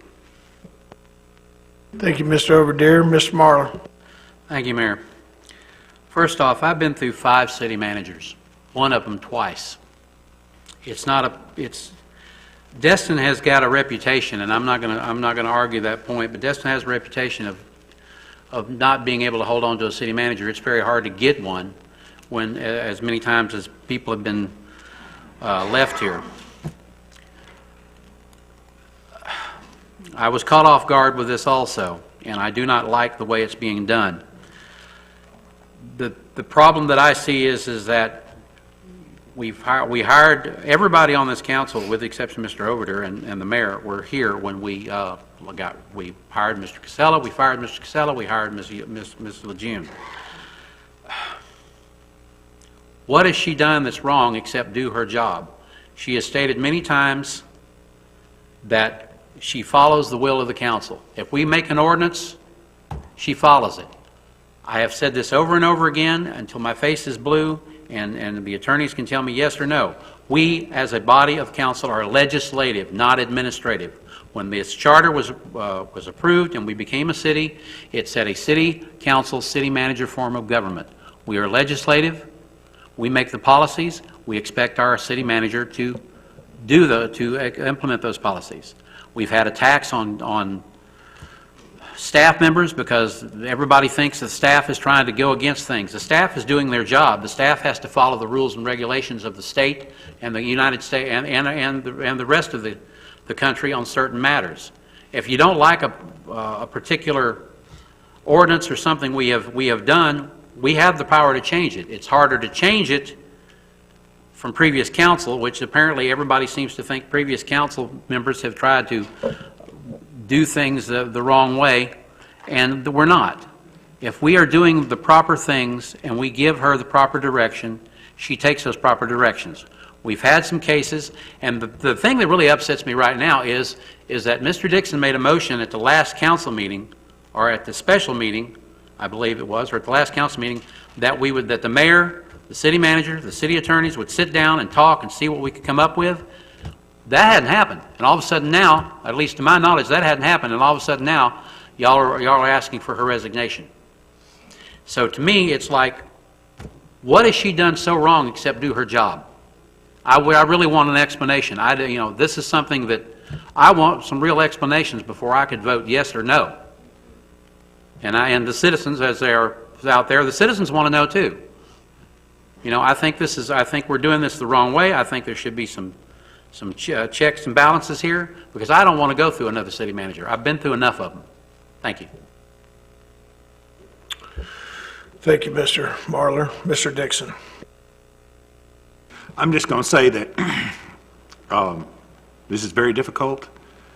I do not like the way this went down, and I will not support this tonight.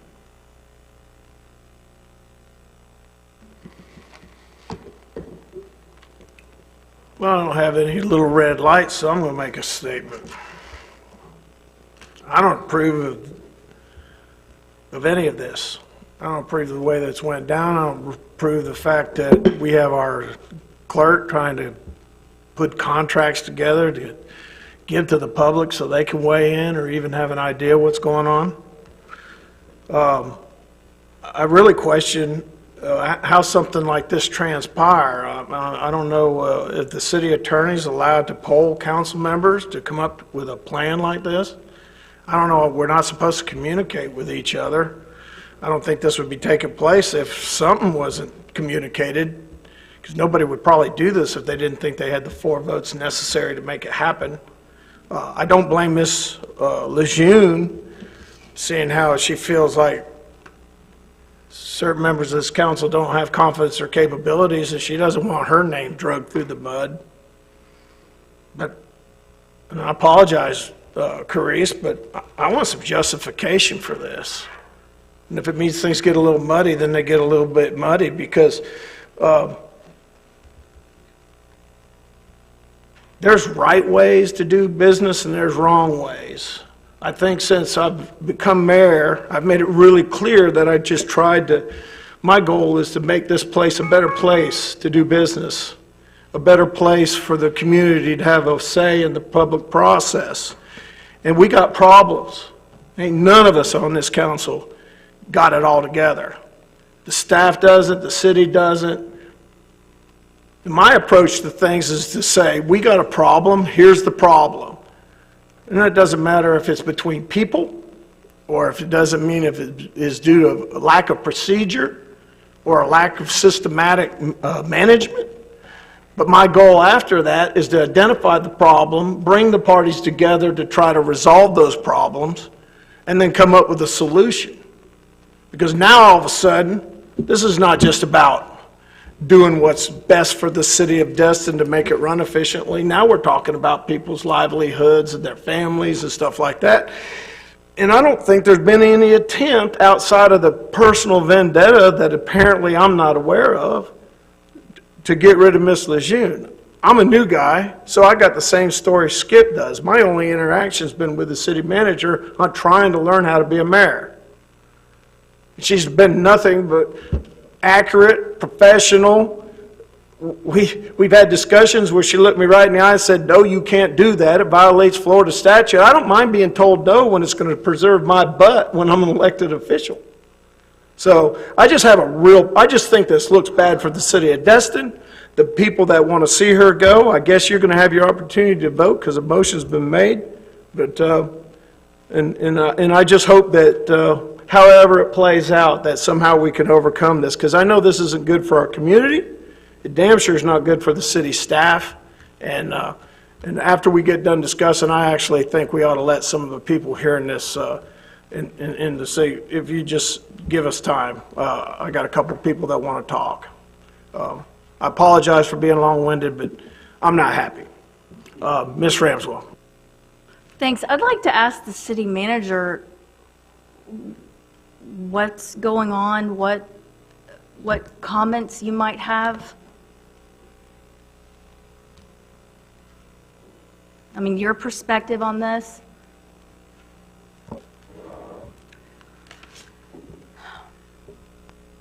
Ms. Ramswell, you know me, the council knows me, I deal with facts. So the fact is, I was presented with this amendment to my contract at sometime between 2 and 3 o'clock this afternoon. The fact that it was presented to me at all lets me know that I don't have the full confidence of my council. That's very difficult for a city manager. I have the ability to, if you vote on this tonight, to tender my resignation, to maintain my reputation as a professional, as a public servant and leader. And even though it pains me greatly to leave my staff and the wonderful citizens of Destin, if there is no hope to have a solid working relationship with all the members of my council, then perhaps I'm not a good fit for the city. And in the profession of city managers, it's very important to us to have the full confidence of trust of our council. Otherwise, we can't work efficiently. So it's up to the city council tonight if they want to approve this. If you don't want to approve this, I understand. I would continue to do my very best to preserve the trust of my staff and the trust of the citizens, and work as hard as I can to regain the trust and confidence of some of my council members. And if you don't mind, ma'am, that's really the only comments that I would like to make this evening. No, I appreciate you shedding some light, and yeah, I mean, this is just very difficult for everybody. I have not seen this document until now. I honestly, I don't even know what to say. Thank you, Ms. Ramswell. Mr. Marlar, this is your second opportunity. I'm going to make a substitute motion that we table this item until we get all the facts and what brought this about. And I hope I get a second, and we'll see what happens. We have a tabled motion. I'm so pissed I can't even talk right. Motion to table.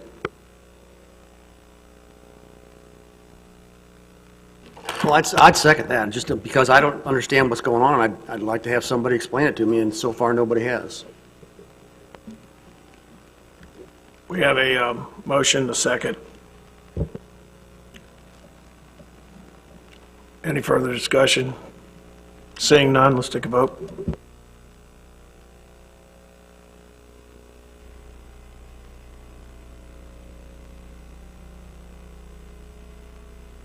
I don't know what to do. I just don't know what to do.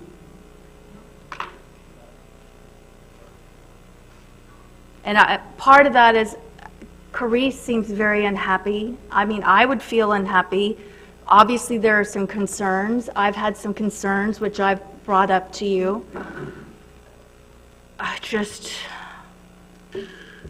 Unfortunately, Ms. Ramswell, we have a motion. I know.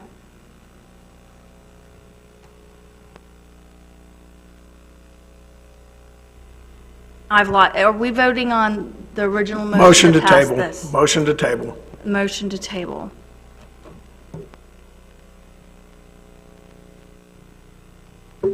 Motion fails. We'll go back to the original motion. We have a motion, a second. We've had further comment. At this time, I'd like to ask anybody in before we, Ray, read me the motion again, so people in the audience know what they're coming up to talk about. To accept the Second Amendment to the City Manager Employment Agreement as presented. In other words, to fire the city manager. Folks, would you, anyone like to step up to the plate and make a public comment?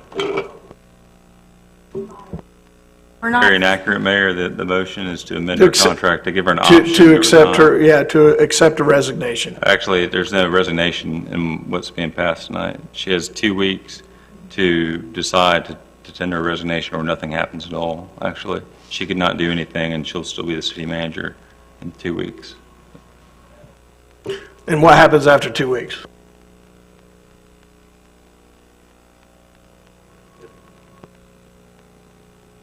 Okay, then I retract my statement. Go ahead, sir.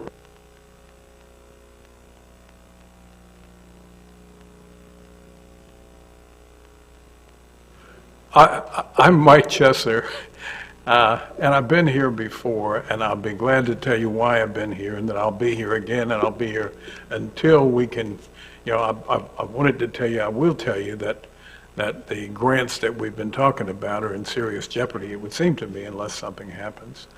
I don't know that that has anything to do with Mrs. Lejeune. I will tell you that it appears to me that votes have been taken.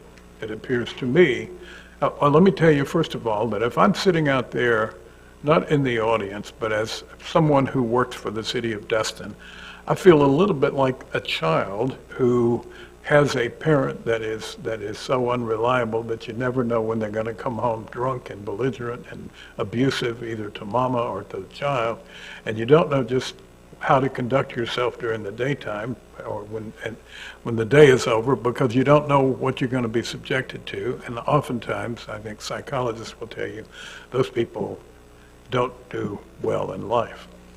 If I'm an employee in the city of Destin, you would think I would be entitled to the fact that if there is displeasure with the person I work for or with the staff at all, there would be some regularized discussion of that fact, that somewhere on this council people would talk about that you would get some feeling that there is is logic and rationale behind that makes sense, and that your job as an employee is not subject to the whims of people who talk out of the meeting. Somebody, and I think probably four somebodies, knew about what was going to happen tonight before anybody else in this room. I take it to say that three of you did not. Somebody put this contract together. Mr. Chesser, I really take offense to that. That's an accusation Ms. Ramswell, of polling. Ms. Ramswell, No, this is I will opportunity. not. No, this is an opportunity for the public. This is an accusation of polling. It does I it. was not You polled, don't have it. and I did not respond to polling. wanna make I'll give that you an clear. opportunity to speak, ma'am. This is their opportunity to speak. Let me just say that from all appearances, I wouldn't think a wholly fabricated picture that took somebody some time to put together would come together without some consensus of opinion that it was a good idea. Nor do I think that this would have been presented to Mrs. Lejeune if she hadn't counted noses, and if somebody hadn't counted even before that, and said, you're going to get a 4-3 vote, young lady. That's what it's going to be, and it's going to be presented that way. And frankly, I'm surprised that it would come down in this posture. But I can't think anything else, just sitting there. Now, that's what I've got to say about it. It may be that depositions about that are never taken. But if they are, somebody's going to ask the question, and we're here to talk the truth to each other. Somebody's going to say to your city attorney, why did this get done? Does one of your members have the right to tell the city attorney what contracts to prepare and what to put in it? And if not one, is it 2? Is it 3 or 4? Or did he just do this on his own? And if that's the case, it's kind of surprising that a council of 7 people are guided by what one person thinks ought to be done. Now, unless Mrs. Lejeune has said on her own that she's ready to go and that I'm out of here, and I don't know that I've heard anything like that. I think she's heard an entirely different message, and I think that insults each one of you who was not consulted about that message. And more than anything, it hurts and insults the people who work for the city of Destin. Thank you, sir. Does anyone else like to come up?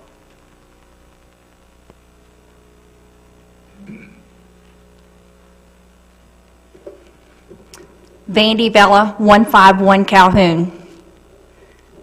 I am just amazed, dismayed, and very disappointed in this evening. First of all, I want to say I respect the seats, the mayor, and the council. I expect, as a voting city of Destin, a voting resident, integrity, trust. You are setting an example for our state of what to expect in the city of Destin. That was to you. I want to let you know that when our last city manager was fired, I was disappointed.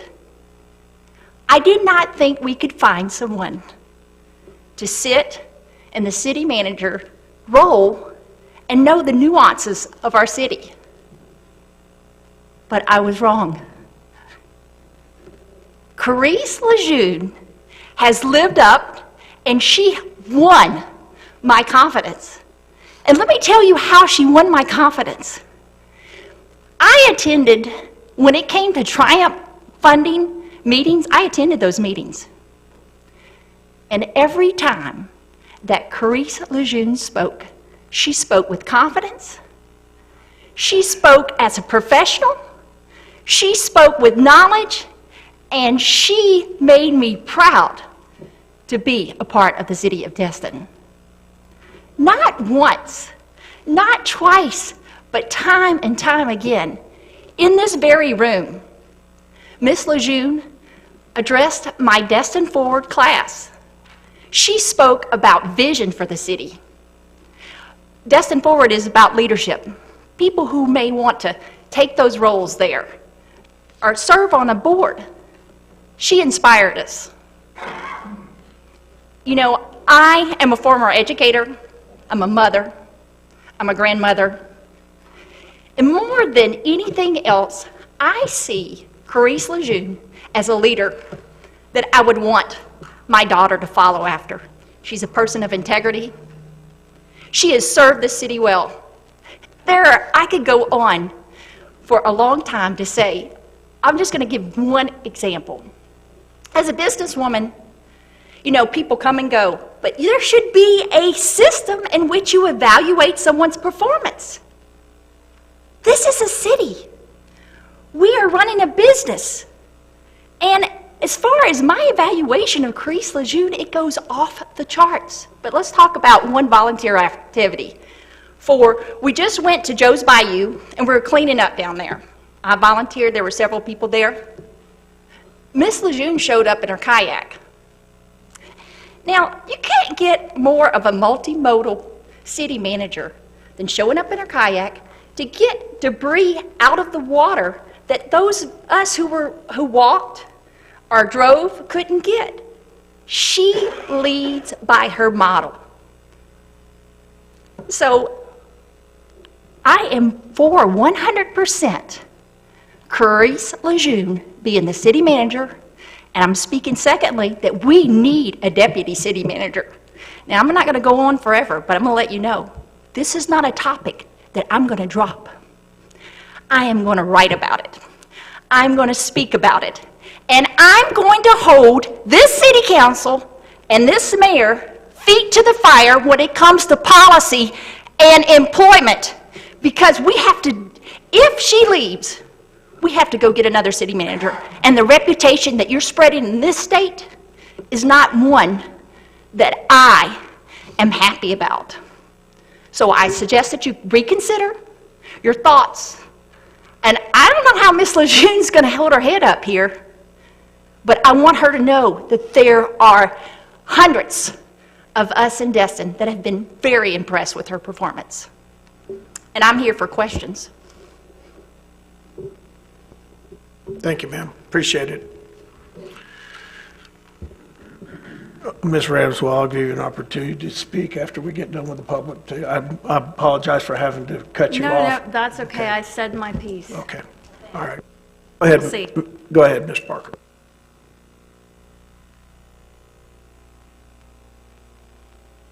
Captain Mike Parker, 827 Keller Court. Hey, I do not understand this one bit. It hurts. I've always had full confidence in Clarice. I've gotten to know her through her whole tenure, and she has appeared of everything I've seen to be the honorable, integrity, professional, and the whole city of Destin has confidence in her. And so if y'all are our representatives and you sit up there and represent us, you need to support what we want too. And we want this woman in this position as city manager. She's good for us, she's good for our city, and like the lady before me just spoke, to go out and look for another one, find another, we don't want to go through that again. I ask you to reconsider, to take a step back, and really take a look at what the citizens would like to see happen. We don't know what's going on in some undercurrents, that there seems to be 4 of you that want her going.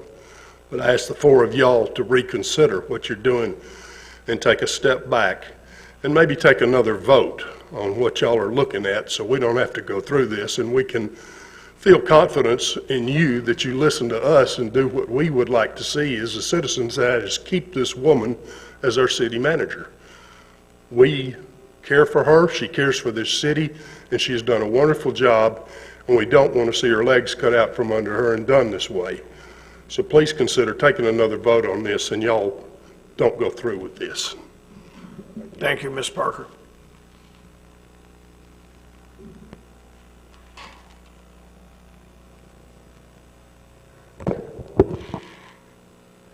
Marianne Wines. At your last meeting on Thursday, y'all had to ratify an action that your city attorney stepped out ahead of you and did something upon which you did not vote. He advised you that you needed to ratify his actions, where he went before the county commissioners, and you did so. That's not true. They ratified 2 emails that were put in the agenda packet that 2 city council members had sent. Ms. Wines. And then after y'all had ratified his actions, he then told you violated sunshine, and you're going to have to re-ratify those actions today. Can you move to censor this? Y'all can move to censor this individual. She's accusing me of stuff right now. I'll make that motion. Who asked you to do this contract? To draft the contract. And you take directions from Councilmember Braden? All 7 council members and the mayor are my clients, ma'am. Marianne, let's just try to keep your comments directed on the issue at hand, which is the city manager, please. This is corrupt. That's what this is. Thank Sir.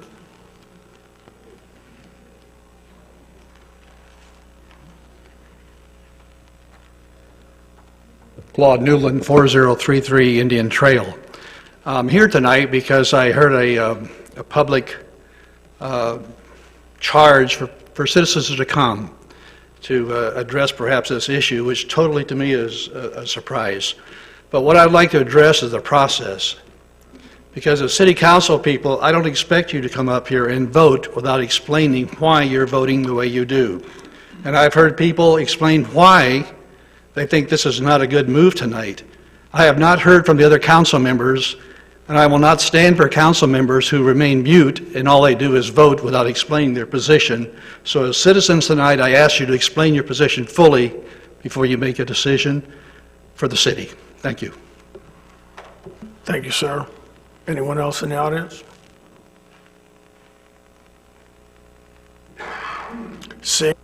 Seeing none, any council members who would like to have any additional, I want to give everyone an opportunity after hearing from the citizens to say anything. Mr. Braden. Thank you, Mayor. I just had a question now that all the public has had an opportunity to speak. On the agenda, under item 7, it says no public comment. If we're going to allow the public to make comments under items that there's no public comment, is that supposed to be a motion made by the council to allow that to happen?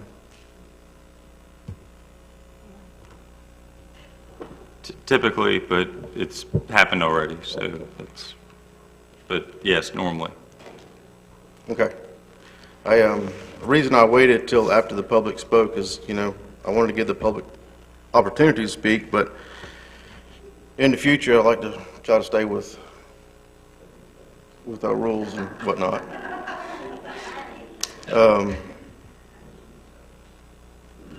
And as far as, the public wanting to know the reason of the people that's voted for this, it doesn't matter what I say or what's my explanation. You're going to twist it like you want. You've already had your mind made up. And there's a whole lot more that goes on this side. There's a whole lot more that goes on between this council and the staff and the city manager. If you want to see that side, run for office, get elected, and come on this side and see what's going on this side.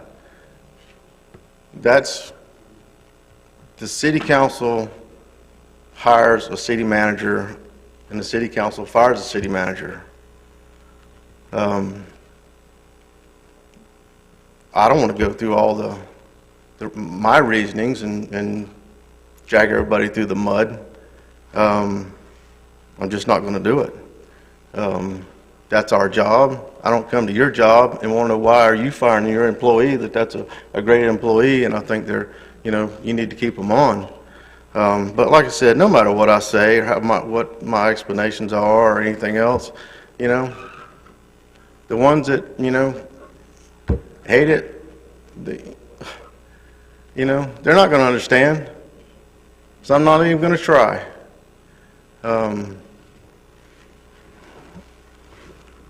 If you like, I'll get on with you one-on-one and try to explain it to you, but I'm not going to sit up here and try to do it. You got something you want to say, you're shaking your head, no, please come up here. The public's got an opportunity to speak. Please speak. We're not allowed to speak anymore, sir. So yes, I didn't say that. Please, order in the audience. We're not going to have banter back and forth between the council and the mayor and the thing, okay? Mr. Braden? That's all I have, Mayor. Thank you. Okay, no problem. Mr. Morgan? Thank you, Mayor. One reason it's difficult to speak about this is because you're talking about a person's job, and as an employer, it's difficult to talk about someone's performance or, take action on an employee in an office behind closed doors. In a public meeting, it's even more difficult, and it's certainly awkward. It's awkward for me. It's awkward for Ms. Lejeune. And so out of respect for her, and out of me deferring to the awkwardness of the whole situation, but it's a job I've been elected to do, and y'all have asked for reasoning. And the fact remains, a lot of you folks who got up here and vouched for a job, maybe y'all watch at home. But y'all aren't here every week, and y'all aren't here every meeting. And for the past 6 months, there has been, and I use this, it's an arbitrary number, but for a good time now, there has been a division brewing between our staff and our city council. I think there are certainly members of this city council that have serious reservations and trust issues with our staff, and I'm one of them. This is not all Ms. Lejeune's fault.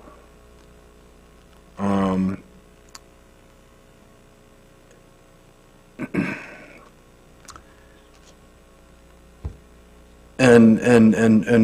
I'm going to go through a few examples. We recently received an ordinance about handicap parking in the Harbor Parking District. It came out of nowhere. It just came to us one day.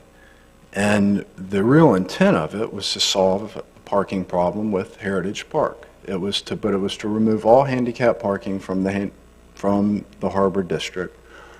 And I had a feeling that ordinance was not transparent to me. I didn't appreciate the way it was presented. The next day, I put 2 and 2 together and figured this was a way to address the handicap issue at Heritage Park, the parking issue, and I wish they just would have out front told us that from the get-go.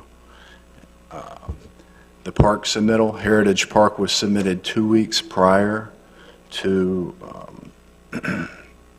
our workshop without the council's approval. I did not appreciate that. I felt like that was a subversion of the city council. Our visioning session that we just recently had, I spent about 6, 7, 8 hours there, was an absolute joke, and it was a total waste of my freely volunteer time. Not once as a council member, as a policymaker, was I asked what my vision for the community was. It was a 2 or 3 hour lecture followed by a couple of photos where we chose what photo was our preference, and it was, but none of you were there. And it was a joke, and it showed a clear intent that the city staff was not interested in my vision for the community. I believe there are some city council members that did show, and I think they could agree with me that it was a waste of time. And I don't appreciate that. Our city staff, specifically our city manager, has not been able to get along with our attorneys for as long as I can remember. You know, and I'm sure that's a fault shared by both. And this isn't the first time we've asked our city attorneys and our city manager to have a mediation. We asked this prior to you sitting up here, Mayor. And very little came from that. But the fact remains that there is a deep mistrust between our city staff and our city council. And it's evident, and even if I were to vote to not ratify this amendment to our contract, there's a large portion of this city council that does not have confidence in her. And that would be very difficult for her to be able to effectively lead this city. I don't know if any of these council members think that there's an ability for them to resolve these issues. I would like to hear from them if they think that's possible. I don't know if it is.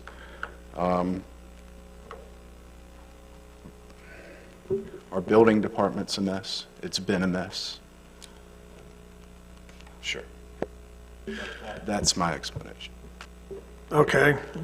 I've had a couple people request to speak for a third time, but we're just going to hold it to 2 per person. Ms. Ramswell, this would be your second time, and I'll call this thing for a vote. Go ahead, Ms. Ramswell.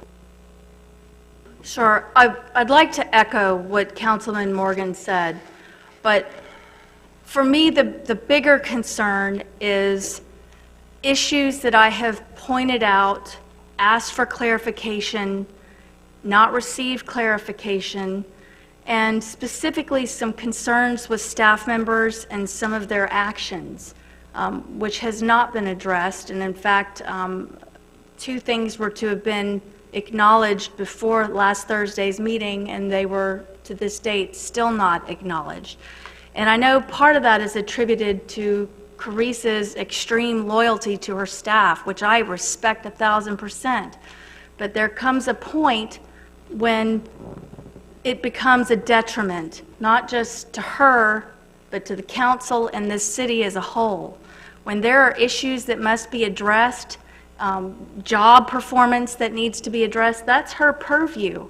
But we can certainly share those concerns, provide her with evidence, and see what's done with them. And when nothing's done, it's a problem that grows and festers. And that, for me, has been one of the biggest concerns. Another concern I have is hearing from multiple committee members on different committees throughout this city that they're getting the agenda an hour before their meeting, sometimes not at all. They'll show up to a meeting only to find out it's been canceled. They've requested things from staff at these meetings and never received them.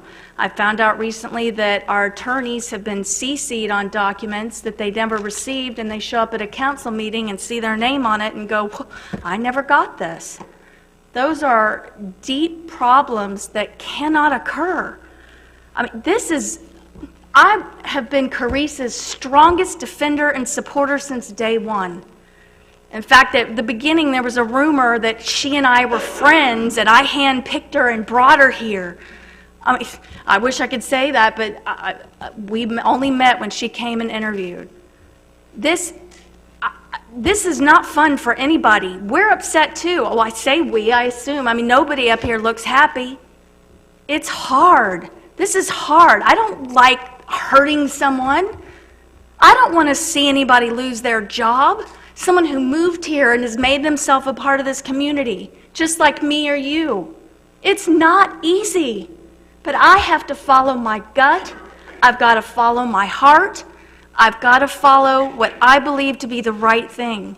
And right now, I can tell Carice has checked out. She feels that there's no faith up here anymore, and I would agree that there's a lot that would have to be regained, but if she doesn't want to sit in that seat anymore and has concerns, then I'm going to have to go with that, because I have deep concerns as well that thus far have not been addressed nor remedied. Thank you, Ms. Ramswell, and I'm not going to stop it right here, especially seeing how I really don't want Carice to have to defend herself. We've got a motion, we have a second, and let's go ahead and vote.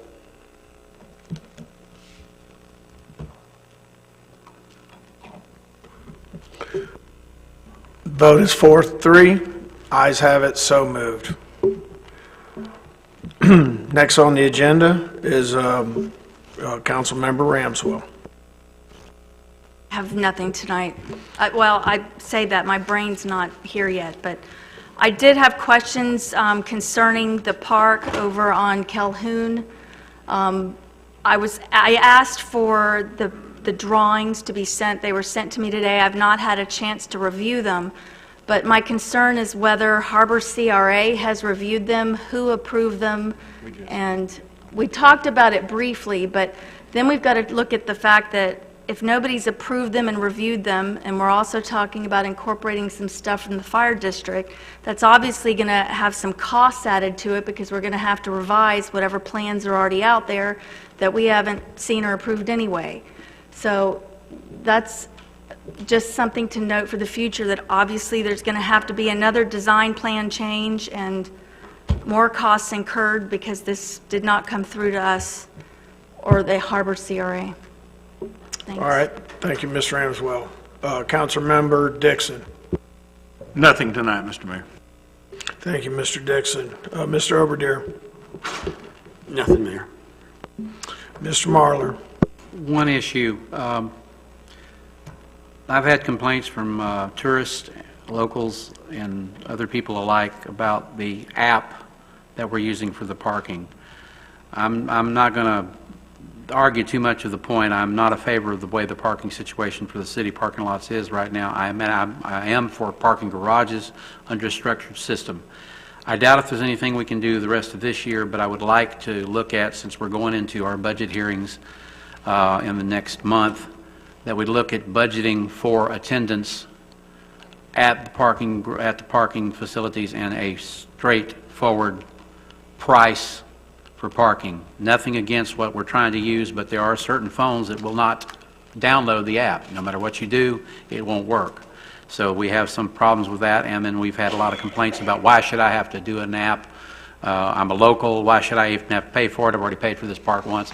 I can go over and over that, but I would just like to see us look at the possibility during our budget time to look at the two parking lots and possibly putting an attendant out there during the 100 days of summer. That's all I have tonight. Skip, did you want to say something about that? No? I had you up there. Well, one more thing. Thursday night at 6 o'clock down the harbor, there's a group I belong to called the Crispy Warriors. Many of you may have heard of them. One of our members, and what they are is it's a group of mostly retired military folks. We've got folks from World War II, Korea, Vietnam, Gulf War. And one of our members, John Beard, is going to be 100 years old this year. And they're going to recognize him down at Harbor, on the Harbor Walk, kind of like they did for us last year. And it's going to be on July 5th, Thursday at 6 o'clock. If anybody wants to go down there, it'll be in the Harbor Pavilion, Band Shell, whatever it is down there. So they'll have a ceremony down there and fly over and all that. So encourage everybody to come down there and help us celebrate John Beard's 100th birthday. Thank you, sir. I've been asked to do the national anthem, which I will. All right, thank you. Mr. Destin. Nothing tonight, Mayor. Mr. Morgan. I nominate James Galloway for the BOA. Second. We have a nomination, we have a second. Any discussion? Seeing none, let's vote.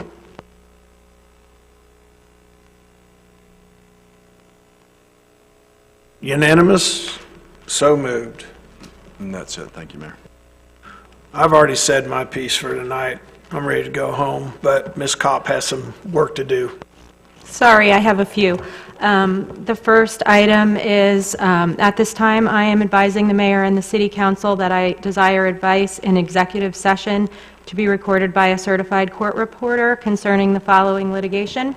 BI Inc., Dewey Destin Harborside LLC plaintiff versus City of Destin, Florida, defendant in the Circuit Court of the First Judicial Circuit in and for Okaloosa County, Florida.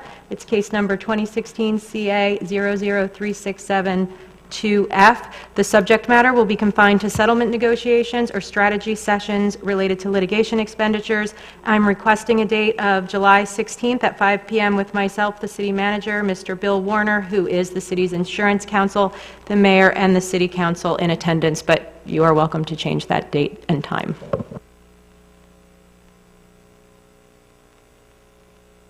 Sounds good. I just, like to start that at 5 so we don't put our folks through the calling a meeting to order and then have them sit on their hands for an hour. So 5 o'clock would be the good time to do that before the meeting. Okay. Okay, is that all you have today? Oh, I have another one.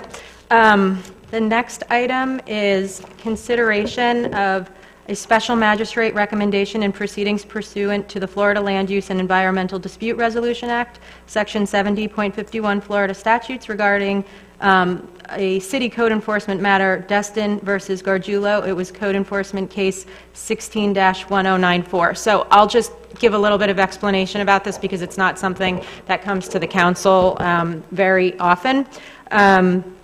Basically, this was a code enforcement case. It involved an order from the Destin City Special Magistrate where the alleged violation was that the first floor grade level of the property owner's residence was located in a flood zone and had been modified into habitable space without permits or approvals by the city, and it was being used for other than storage, basically, that someone, was able to reside there. The property owner didn't have an attorney at the code enforcement matter, but she subsequently obtained an attorney afterwards, and they then appealed the decision of our special magistrate. Through this process, with the statute I mentioned, the parties together choose another special magistrate. It's not anything to do with our code enforcement magistrate. That's why I keep making the distinction. But that third-party special magistrate did uphold the city's order. And it is for your consideration tonight whether to accept, reject, or modify that order. And also, I want to point out that Mr. Theriak is here. He has an objection. Our insurance counsel for the city has the opinion that the objection is not relevant to this specific item. However, I don't have a problem letting Mr. Theriak speak if it's okay with you all.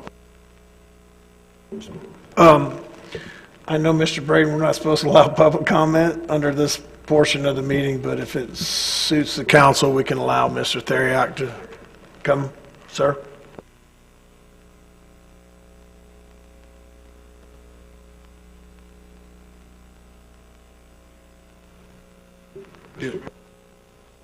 David, if you'd turn. There we go, sorry. I was waiting for a picture to be put up on the screen so you could see it. My name is David Theriak, 433 North Magnolia Drive, Tallahassee, Florida. I represent Brooke Andre. She was the seller of the property that was the subject of the special magistrate proceeding. And there was two statements in the recommended decision that, and if you are going to approve that recommendation, I would request that the city council strike those two statements. And it's not based upon a disputed issue of fact, it's based upon time, and I can't change time. The notice of violation that was provided to Brooke Andre was dated April 28th. However, it was mailed, and if you take a look at the photograph that's on your sheet, it was mailed on April 30th. It was returned for insufficient postage. And hopefully you can see that on May 3rd, it was then resent to Miss Andre's address in New Orleans. The closing occurred on May 5th. The average time for mail to go from Destin to New Orleans is 2 to 7 days. The letter package was not sent by overnight delivery. It is physically impossible for Miss Andre to have received the notice. And that's the basis for our objection. The special magistrate assumed, because the notice was dated April 28th, that my client had knowledge prior to the closing. The closing occurred on May 5. Those are all undisputed facts, and that's the envelope that demonstrates although it was dated April 28th, mailed April 30th, mailed again May 3rd to New Orleans, and Brooke Andre was physically in Destin for the closing that occurred on May 5th. So if you accept the recommendation, our request is that you strike paragraph 2. There's two sentences: at the time of the purchase of the residence, the property was the subject of a notice of violation issued by the City of Destin Code Enforcement Department on April 28th, 2016 to the previous owner, Brooke Andre. The prior owner of the home did not disclose the pending code enforcement action to the Garguglios. And then the recommendation, there's a sentence: the Garguglios were not on actual notice that the residents did not comply with the city's floodplain regulations because the previous owner did not advise them of the pending notice of code violation. It was physically impossible for my client to have received the notice of code violation prior to the closing that occurred on May 5, which is why we're objecting to those two sentences. I agree with Mr. Warner that those two sentences are irrelevant to the ultimate conclusion of the special magistrate. But our fear is that if you accept this recommendation and issue a final order, that somebody will use these two statements as grounds to sue my client. And if in fact those two statements are irrelevant to the final decision, then deleting them will cause no harm to the final decision. Keeping them in there will provide a basis for somebody to say the City of Destin entered a final order that said my client had actual knowledge prior to the closing. And we believe this is evidence that is unrefutable. It's simply time, and she did not receive it. She was in the City of Destin. Thank you. I'll be happy to answer any questions. Thank you. Does anyone here have any questions? I would just, and you may not be able to answer this, but did your client do the modifications to the property when he or she owned it?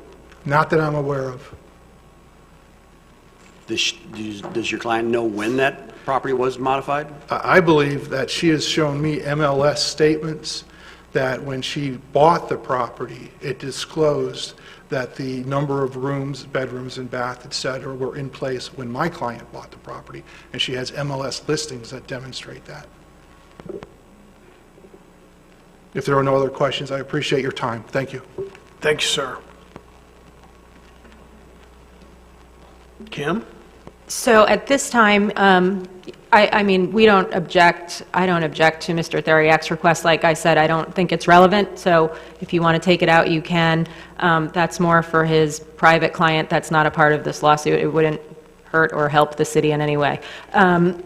But with respect to the recommendation, it was for a 1316 notice, which means that the property owner can't get subsidized flood insurance from FEMA, and the other portion of the order was to remove the first floor.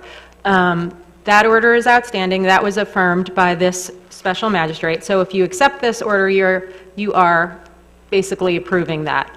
You can modify it, you can deny it, but that's what both special magistrates have ordered. Okay, thank you. Could you clear our voting deal? Because I'm going to fish for a motion here, but before we do, Kathy, would you like to come up? I have a...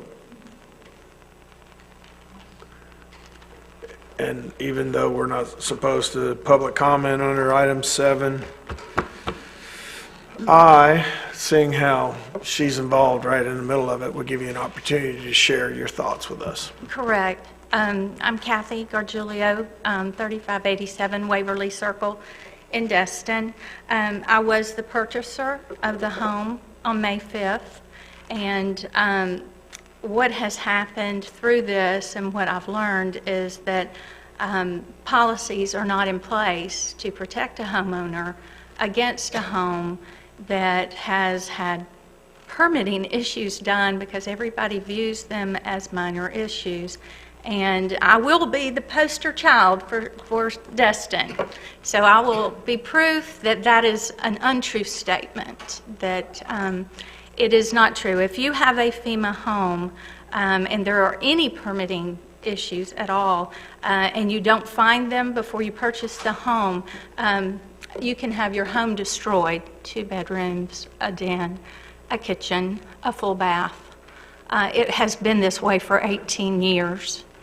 And from the county and from your records, your record showed 3 bedrooms, but and it does show from the county that it was built this way.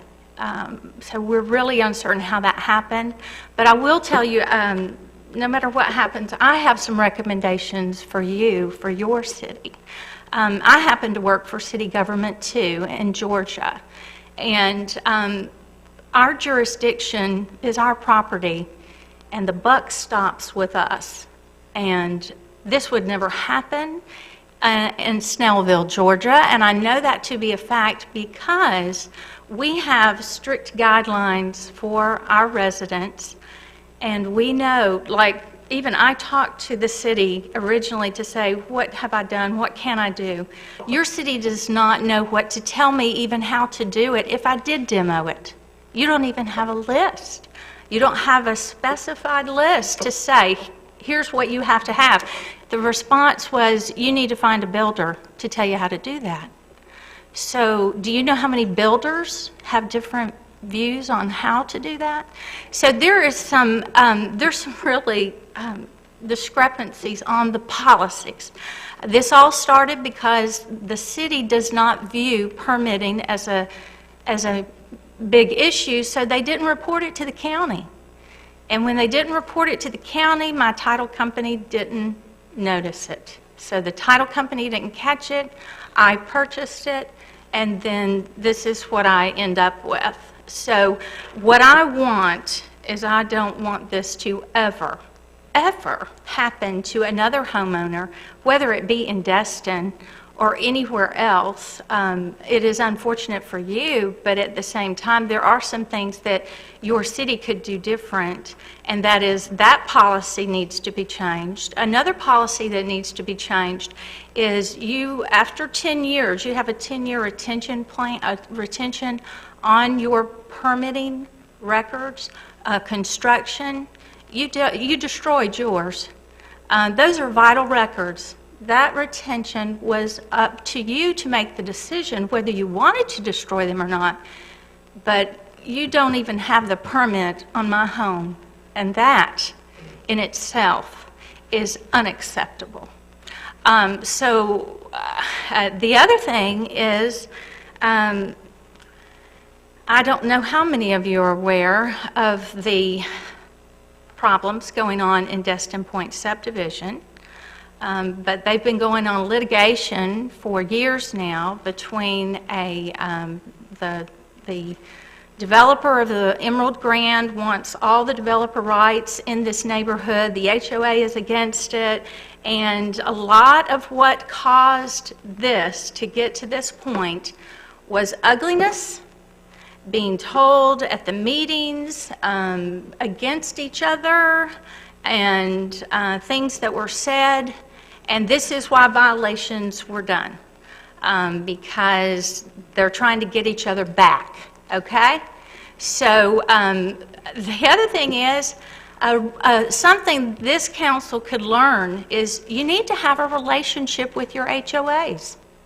This is something that the city of Destin doesn't have. We have it in Snellville, and we use it quite often because your HOAs are your resource, and you need to utilize them to your best ability so that they relay information, important information such as this, to the homeowners to tell them what they can and cannot do. See, you are the permit holder.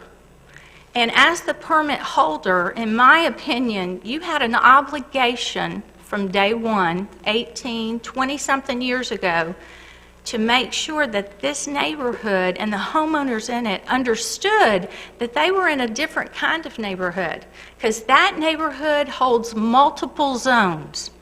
What does that mean to you as the permit holder? It means you have to go a little above and beyond to make sure that those homeowners follow FEMA guidelines.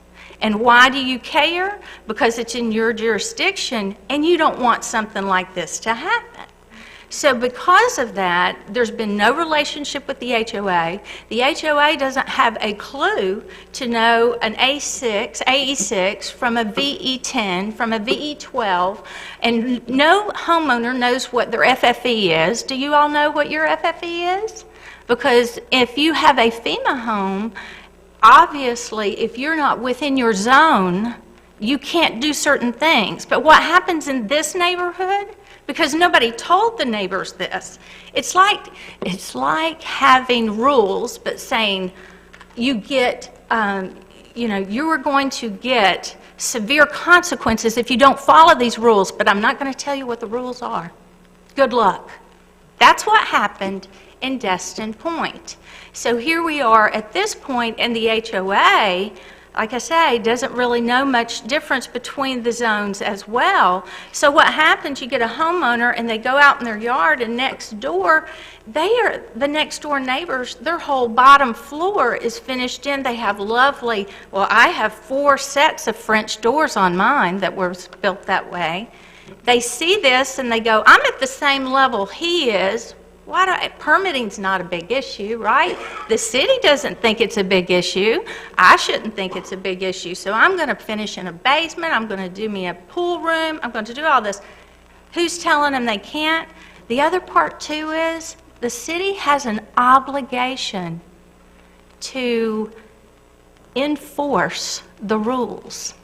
Now, you know good and well, over the 18 years, the city of Destin has been in and out of that neighborhood building homes. But not once did they notice the homes that weren't supposed to have lower levels. They were ignored. So if you're going to hold the permitting license and you're going to hold it through FEMA, there are strict requirements in doing that. And I think it has to be taken seriously to a point to where you have to enforce. I'm sorry that you don't like it. I want a home that is okay. I don't like the 1316 rule, and I'll tell you why. Because of the no insurance, because of the liability. I wanted to rent my home during the summer. I want people to feel safe on that lower level. And if they can't feel safe on that lower level, I don't want that lower level, okay? And understand, I will now have to do what I have to do, whether it be I'm asking for this homeowner several times, have asked her to purchase the home back. This is her problem. She was a board member. They are the ones who were involved in the issue. They're the ones who stirred the problem as far as I'm concerned, because they're on the HOA board. They need to take it back. Because if this is what I'm left with, half of a home, I don't want it. But I do say that there are a lot of things the city could have and should have done differently. And from this point on, things need to change to where those policies do not ever allow someone to have this happen to them again, because for whatever goes on and whatever you vote, I will have half of my home, or I'll have to go through more lawsuits, and it is not something that I am going to want to do. This is already 2 years in the making, and it's a lot longer than I've cared for it to be. Thank you. Thank you so much. Ma'am, hold on just a second. I think a couple council members would like to ask you some questions. First is Mr. Marlar. Oh, I'm sorry. I'm actually asking to, I'll be abstaining from this vote due to an email that Ms. Gargolio sent to the city, which named one of the members of the people that own my employment, and also her naming it tonight in the meeting. I will be abstaining. Mr. Destin. Ms. Gargio, is this home your primary residence, or is No. this, okay. It So- was a beach house. Okay, I understand. That Yeah. really is not terribly, I just kind of wanted to understand if you were a resident or not. But there has been informal mediation in this case so far, yes? Ms. Kopp? Yes. Pursuant to the statute that I Okay, referenced. and it's been unsuccessful? Okay, when you say mediation, it was more of a hearing, and do you want to describe? We had Because the I wasn't special- there. We were here with the special magistrate. She completely understood what was going on. At the end, just said that that decision would still have to be left up to you. She did make as many points as she could to let you all know that this is a very important. Something I didn't say that I think you all need to know is I'm far from the only person in that neighborhood that has this problem. Sure. I know there are a few others that we're dealing with now. There are also more, okay? So this is just something you need to be aware of. So, All right. Ms. Kopp? I got a couple other questions. Go ahead, Mr. Destin. What latitude do we have this evening to accept, reject? Can you go over that one more time? Can we, give me the full breadth of what this council can do. You can accept it as is, Mhm. you can reject it in its entirety, and you can modify it. I would add one other item to this, and that is, with respect to the first floor, making it compliant with the code standards as far as demolition, and I don't want to speak for you, but I think I understand that that's one of the problems for you, and I just want to clarify that even though that's in the order, for us to actually require, as a city, the property owner to demolish or take out the first floor, we would probably need to go to the circuit court and get a court order. So that would have to be something council directed staff to do. So without council taking that step, it's just going to pretty much be an outstanding order. Now, can you modify it? Yes. Considering that this council ultimately gets to be the arbiter of whether or not the special magistrate's order is adopted, modified, whatnot, is it inappropriate, or I guess impossible, to have what the equivalent of an executive session to where we could sit down with this specific fact pattern and see if we can find a more just result that doesn't compromise the city's rights, obligations? I don't want to put the city in a predicament from a liability standpoint, but it just sits wrong with me that she'd end up having to rip out the first floor. And I think you can discuss it in public, would be my recommendation. no, I just don't know if we could discuss it it'd be another hour and a half discussion tonight. I just don't know if that would be more appropriate if we just funneled it into something more like an executive session, if that's what we wanted to call it. You can't do like a horse trading with them at an executive session. If you're talking about talking amongst yourselves to maybe make some changes based upon like an offer that they present at the start of it, there's actually the ethics opinion on point involved Mr. McGill a long time ago, back when he was city attorney, and he did that one time. It makes sense that you think you could do that, but they just said he didn't get any trouble. They said don't do that again in the future. You can't set up a situation like if they were in the other room, going back and forth, even the city attorney going over and getting.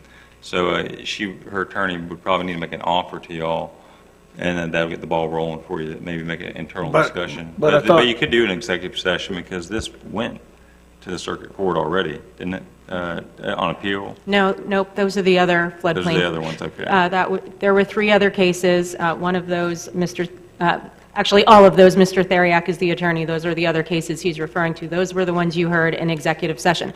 This case was not a part of that because this case came to the city beforehand and had a different result in front of the code enforcement special magistrate. The city prevailed in this case. The city did not prevail in the other 3.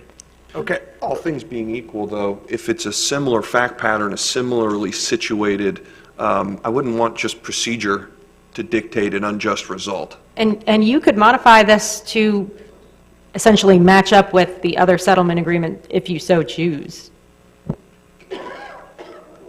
We got a couple other folks. I'm with you, Mr. Destin. We just can't discuss those other cases when we come up to modification. We just have to take this as a separate matter. Correct? Mr. Overdare. Okay, so my initial inclination was to just do it, but modify it and say you could do the 1316 and come up and bring it up to city code. But I think I heard you say you weren't in favor of doing this 1316. Well, the 1316 doesn't really help me if I try to resell my home, then at some point, because I would have to disclose, plus I can't have the insurance, so it'd be no insurance. It would be also the liability if anything ever happened to someone on the lower level. I would be fully responsible because I would take that under my responsibility. And there's no property manager that would rent it under those conditions and put their customers in that. If I was a little old lady and I wasn't going anywhere else and I just wanted to stay in my house, a 1316 would be a great situation. But this does not help me as someone who would like to rent my home in the summer months and someone who does not want the liability of anyone being harmed, nor the responsibility or not being able to get insurance on my home. So Okay. I don't want to pass that on. So those are the reasons why it doesn't seem to work for me. Okay, well, I respect that, but Yeah. so that sounds to me like you're leaving us no alternative but to say, tear that all out of there. Well, I don't know what else to say other than I want it to be right. I want it to be the way it needs to be. If that's how it has to be, then what I have suggested or what I'm trying to do is ask the previous homeowner to purchase it back because I want it to be correct because I wouldn't be able to sell that home under those conditions. Okay. So, And no. just for the record, that wouldn't be something that the city council can opine on. Yeah, that sounds to me like some other court action you're going to have to It does. undertake. Oh, yes, that is a separate issue. But that's separate from what is Yes. going on here tonight. So what I'm thinking, here's the only option that you're offering us, or that you're asking us to do then, is to just to vote on the motion as presented, that the special magistrate. Yeah, that, and I think her main motivation, excuse me if I'm wrong, is for us to establish a policy to prevent someone from ever going through this again. And if I can add to that, we have changed the policy. So now when a notice of violation is issued for this violation, it is recorded in the public records. What isn't done, though, is your inspectors and your survey companies. So there is some other areas that I would like to pursue because they knew this information and they did not disclose it, and they should be accountable. People are not being accountable to tell homeowners, uh-oh, you do know what you're buying, and that's what I want. Mr. Dixon? You mentioned just a little bit earlier that, and I understand your plight, but you mentioned a little bit earlier about working with homeowners associations and things like that. And you mentioned Yes. you were in government and you said Snellville, Georgia. Yes. My question is that how many homeowners associations would you have in, just guess, in Snellville, Georgia? We have 20,000 residents within Snellville, and within our jurisdiction, we probably only have about maybe 15 to 20 active homeowners associations that we actually are probably dealing with. Okay. One of the things that I would like to, and I'm not positive about this, but I think basically every condominium has a homeowner association. Am I correct? Mm-hmm. So I would just guess in the city of Destin, we've probably got 200 to maybe even more. I'm sure.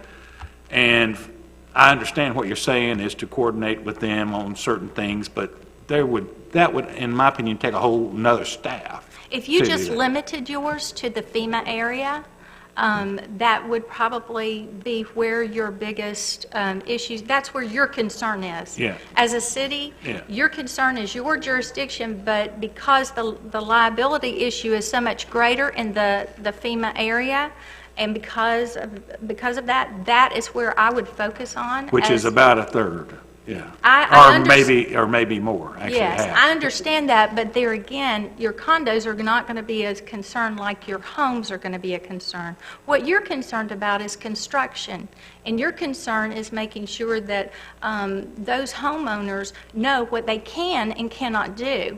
And then when they come to the city, you need to have guidelines set up to say, here's what's allowed and here's what's not allowed. Because right now, you can't offer that to even me to know, I can't even get a quote to know what all would have to be done because I have, Wouldn't that be within your restrictive covenants? no. No? No. None of that would be within your restrictive covenants? I mean, there's going to be some of that within there, but specifications come from the people who hold the permit. I got one more council member that wants to ask you a question, Kathy, but really, you're making a lot of sense. And I really think that you ought to write those down Yeah. as a list of recommendations for us to take into consideration working with staff, because I just got a big education in a short period of time from you. Before you step down, though, Ms. Ramswell would like to ask you a question, but that would be my recommendation to I help will. us. I will. Because you've made some very good points, and some of them may be over our heads, like Mr. Dixon was bringing up, but others, maybe we can work with the county and in our local Sure. businesses. So I would really ask for you to do that for us. Ms. Ramswell? Thanks. Do you have homeowners insurance currently? I do. Does it cover that first floor? No, I did not get flood. I didn't have to because we did a purchase on the home. Okay. When was the build-out completed? Do you know?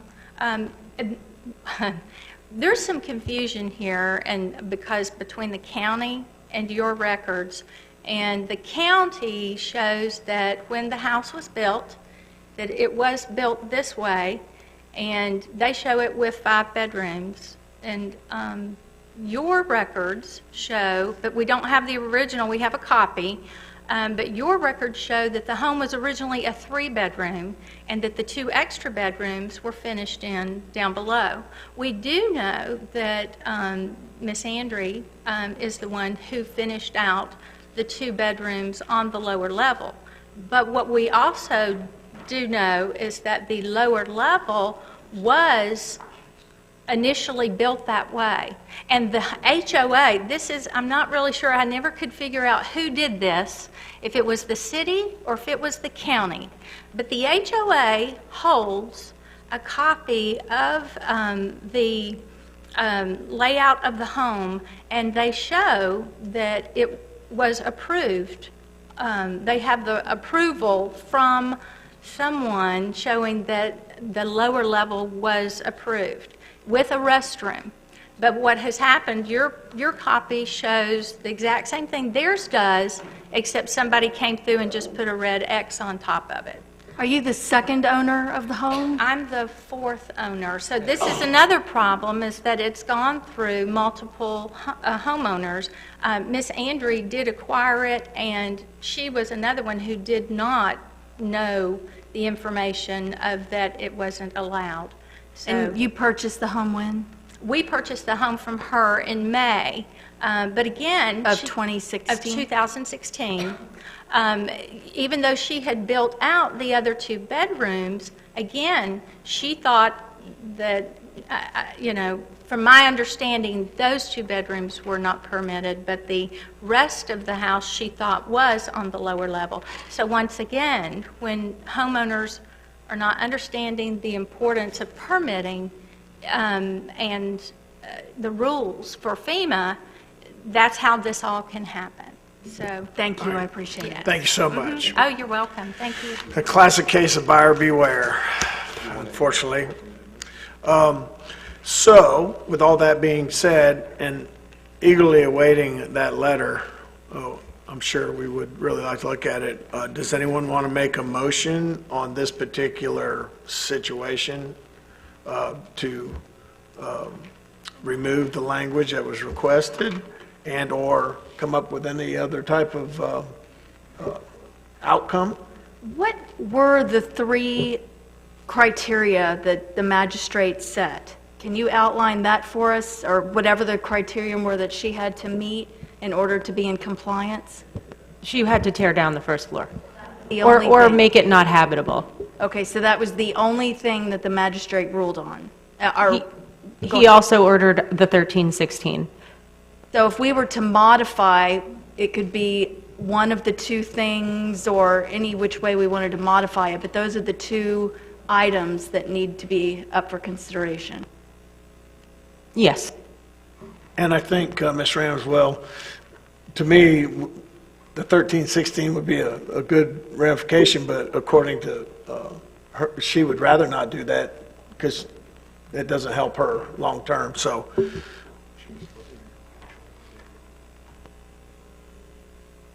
Mayor, the 1316 designation is the only thing that's actually required that the city make sure gets put in place for all the other homeowners in the city of Destin. So that's If she's not in compliance. You put all homeowners in Destin, all their flood insurance at risk if 1316s are not put in place for known violations. So what we're looking at here is we can either make a motion to make an adjustment to that, or we can just make a motion to accept the magistrate's ruling and take a vote. All right? Mayor, I'll make the recommended motion. I move that we adopt the magistrate's recommended motion in the Destin versus Gargiulo Code Enforcement Case 16-1094 and instruct our city land use attorney to make the modifications to the language sentences requested by Mr. Theriak. I'll second that. We got a motion, we have a second. Any further discussion? I need a clarification, please. You mentioned earlier that additional action would need to be taken if we wanted to enforce one of the aspects. Is that correct? As far as demolishing the first floor, yes. We would have to get an order to force her to demolish the first floor. Which this would not cover. This would simply be agreeing to the magistrate thing, but not proceeding with an order. Correct. I would need to take that back to council to actually order her to demolish her first floor. Mr. Braden? Sense. Yeah, that answered my question. I was going to see if we was giving her time to tear it down, but we'd have to go back and have a court order to have that done. So that this motion doesn't carry that. Right. This motion, as I understand it, was just to make the modifications requested by Mr. Theriak. All right, we got a motion, we have a second. Seeing no further discussion?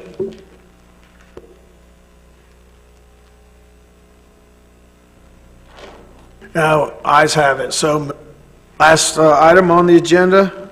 My last Oh, item. yes. Sorry, I was trying to...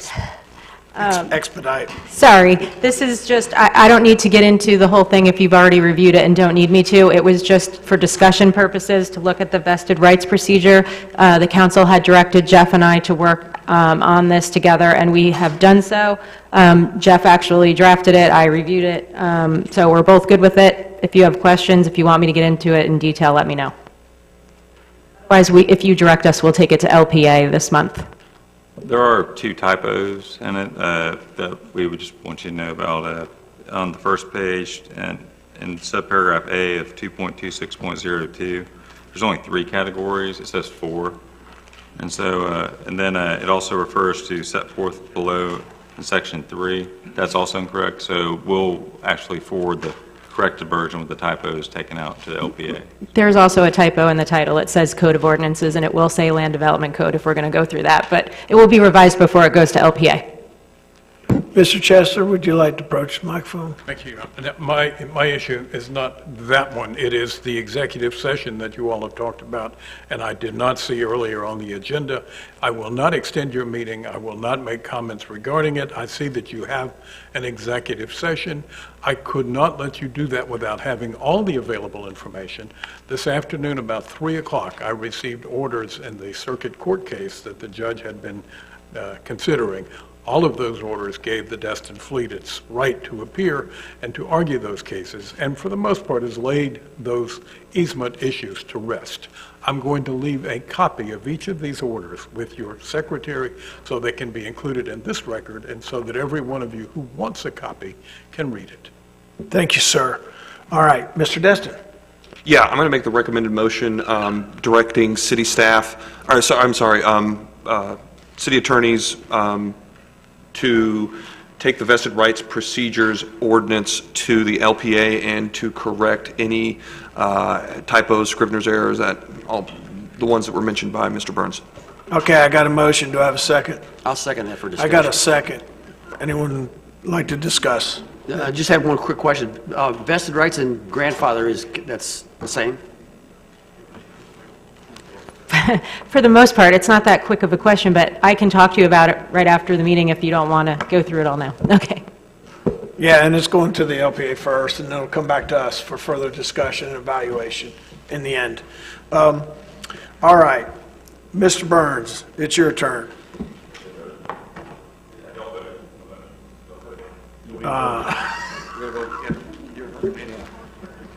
It's after 9 o'clock, and I have failed all of us. Let's go and take that to a vote, seeing no further discussion. Ayes have it, so moved. And the last item, Mayor, is just kind of what was discussed at the last meeting. Before the meeting, there was a concern that potentially there had been a sunshine law violation by 2 emails being sent by 2 of the council members to the county, and the county responding to those emails, and those emails being included in the agenda materials. Ms. Kopp looked into it. It was not a violation, but to be safe, if there was any gray issues on it, I asked for a motion to be heard tonight on that. And just to kind of, since we're here already, all we have to do tonight is you also have to make a motion to ratify the 4 motions that were passed at the previous meeting. And then if anyone here wants to speak on it, additional public comment can be allowed, and then y'all can always add additional comments if y'all want to. Mr. Destin. Thank you, Mayor. I'm going to go ahead and make the motion to ratify all the motions passed at the June 28th, 2018 special city council meeting. I have a motion. Second. I have a second. Any discussion? Ms. Ramswell. Yeah, can you clarify that the potential sunshine issue was not about the 2 people that sent the email separately?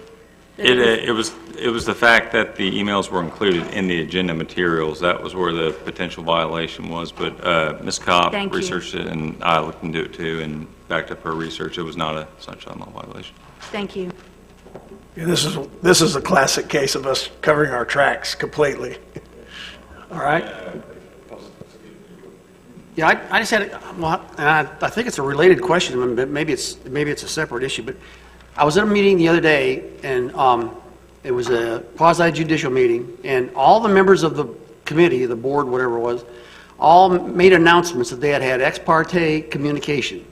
And they had to make that declaration. I've been coming to these city council meetings for a number of years. I've never listened or heard anybody up here ever mentioning that. Is that because they had contact, or they had been discussing the issue that they were going to vote on with other members of the public? And so they declared that as ex parte communication. Is that something we're supposed to be doing, or? For quasi-judicial hearings, technically, if you go out and perform either your own investigation, or you do meet with someone from the public who actually has knowledge of the situation, not just some member of the public who's just lobbying you generally as to the idea, but if it's like an applicant and they meet with you, you should disclose that at the start of the meeting. Typically, it's the applicants who challenge anything if they are ruled against. And we've only ever had one other matter since I've been the city attorney that rose to the level of controversy about the QJ you're talking about, because yes, it'll be coming before y'all in a couple of weeks, the same issue, and I would urge that y'all do the same thing too at that meeting. I can also add that at that meeting, I became aware specifically that there were ex parte communications, so I advised, that it should be, well, I advised them to talk to Jeff because he's the LPA attorney, but if we have specific knowledge of it, we're going to advise you to disclose it. That's the first time I've had specific knowledge, so that's why I wouldn't have advised it before. Every single LPA member was going to have to conflict themselves out because everyone was being basically tattled on by other members of the public. And Okay, so after the meeting, can you give me a little education on ex parte? All right. Okay, we have a motion, we have a second. I don't see any further discussion except for Mr. Burns got his hand up. a public comment too. And I Okay, believe- yes. Okay. And anyone else, Good. Mr. Chester? Mr. Chester. Promised, past tense, that I wasn't going to extend this anymore, and I shall only for a moment. I am concerned, and have been concerned for a number of months and maybe years, that the grants given by the state of Florida are not forever grants. They, as I heard Mr. Destin today make a motion to give somebody $100,000, but to tell them if you don't spend it the way we'd like for you to, or don't get it spent within a year, we want the money back because we're going to make some other outcome of that. The same thing is true here in the state of Florida. Anytime you got it, pardon me? Am I? That wasn't a grant. That was a user fee. Okay, but nonetheless, an allocation of funds for a specific purpose with the expectation that that purpose be accomplished. And if it isn't, then it makes sense to ask the money back. You're dealing with the state of Florida and a pot of money that's not an everyday pot of money. And my guess is it's like feeding a bunch of hungry dogs at a trough. There are many other dogs in the city of Destin who would love to have that money. And if somebody doesn't step up and get it, it looks to me like the finer points of the planning of the park are fine, but the truth is any park is better than no park at all. And if we're not careful, we may have none. If that happens, the law provides that that whole piece of property goes back to the state of Florida, and the state of Florida bids that property to the highest and best user. There are also public service allocations for that property. What happens to those, I do not know. But I know that the agreement you signed and the statute in the state of Florida requires that property to go back to the state. We know that we've had information from the county that on September 28th, the time runs out. I assume they know what they're saying. Now that's the way I read the email that was mixed in that package. I can actually educate you on that. Jane Evans, the Restore Act coordinator for the county, said that's an arbitrary deadline, and that if it's missed, it will just close the application period for 1 month, and then the city can continue to apply. She says it's just ministerial. I think we need to get Ms. Evans actually out here for all y'all to meet her and maybe have a workshop with her. I hear you. I also, what I was reading is an email from the county attorney, and the county attorney said that the deadline was September 28th. I assumed that he knew what he was talking about. I also think if you're going to do this, let's get it done. There's not a whole lot of changing that's going to be made, I would think. I'm not going to tell the city of Destin how to make its park. I will suggest to you that we make the park and not let the money go back to the state of Florida. Thank you. Mr. Chester, you know what? I'm going to give you a call next week, and we'll get Ms. Evans on the phone so she can tell you, along with the county attorney, so to make you feel better about that issue. These guys need to know. Ms. Burns, are you done?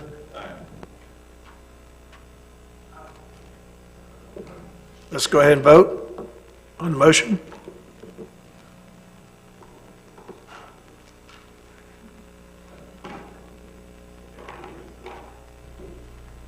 Vote is unanimous, ayes have it. Seeing no further discussion, this meeting is adjourned.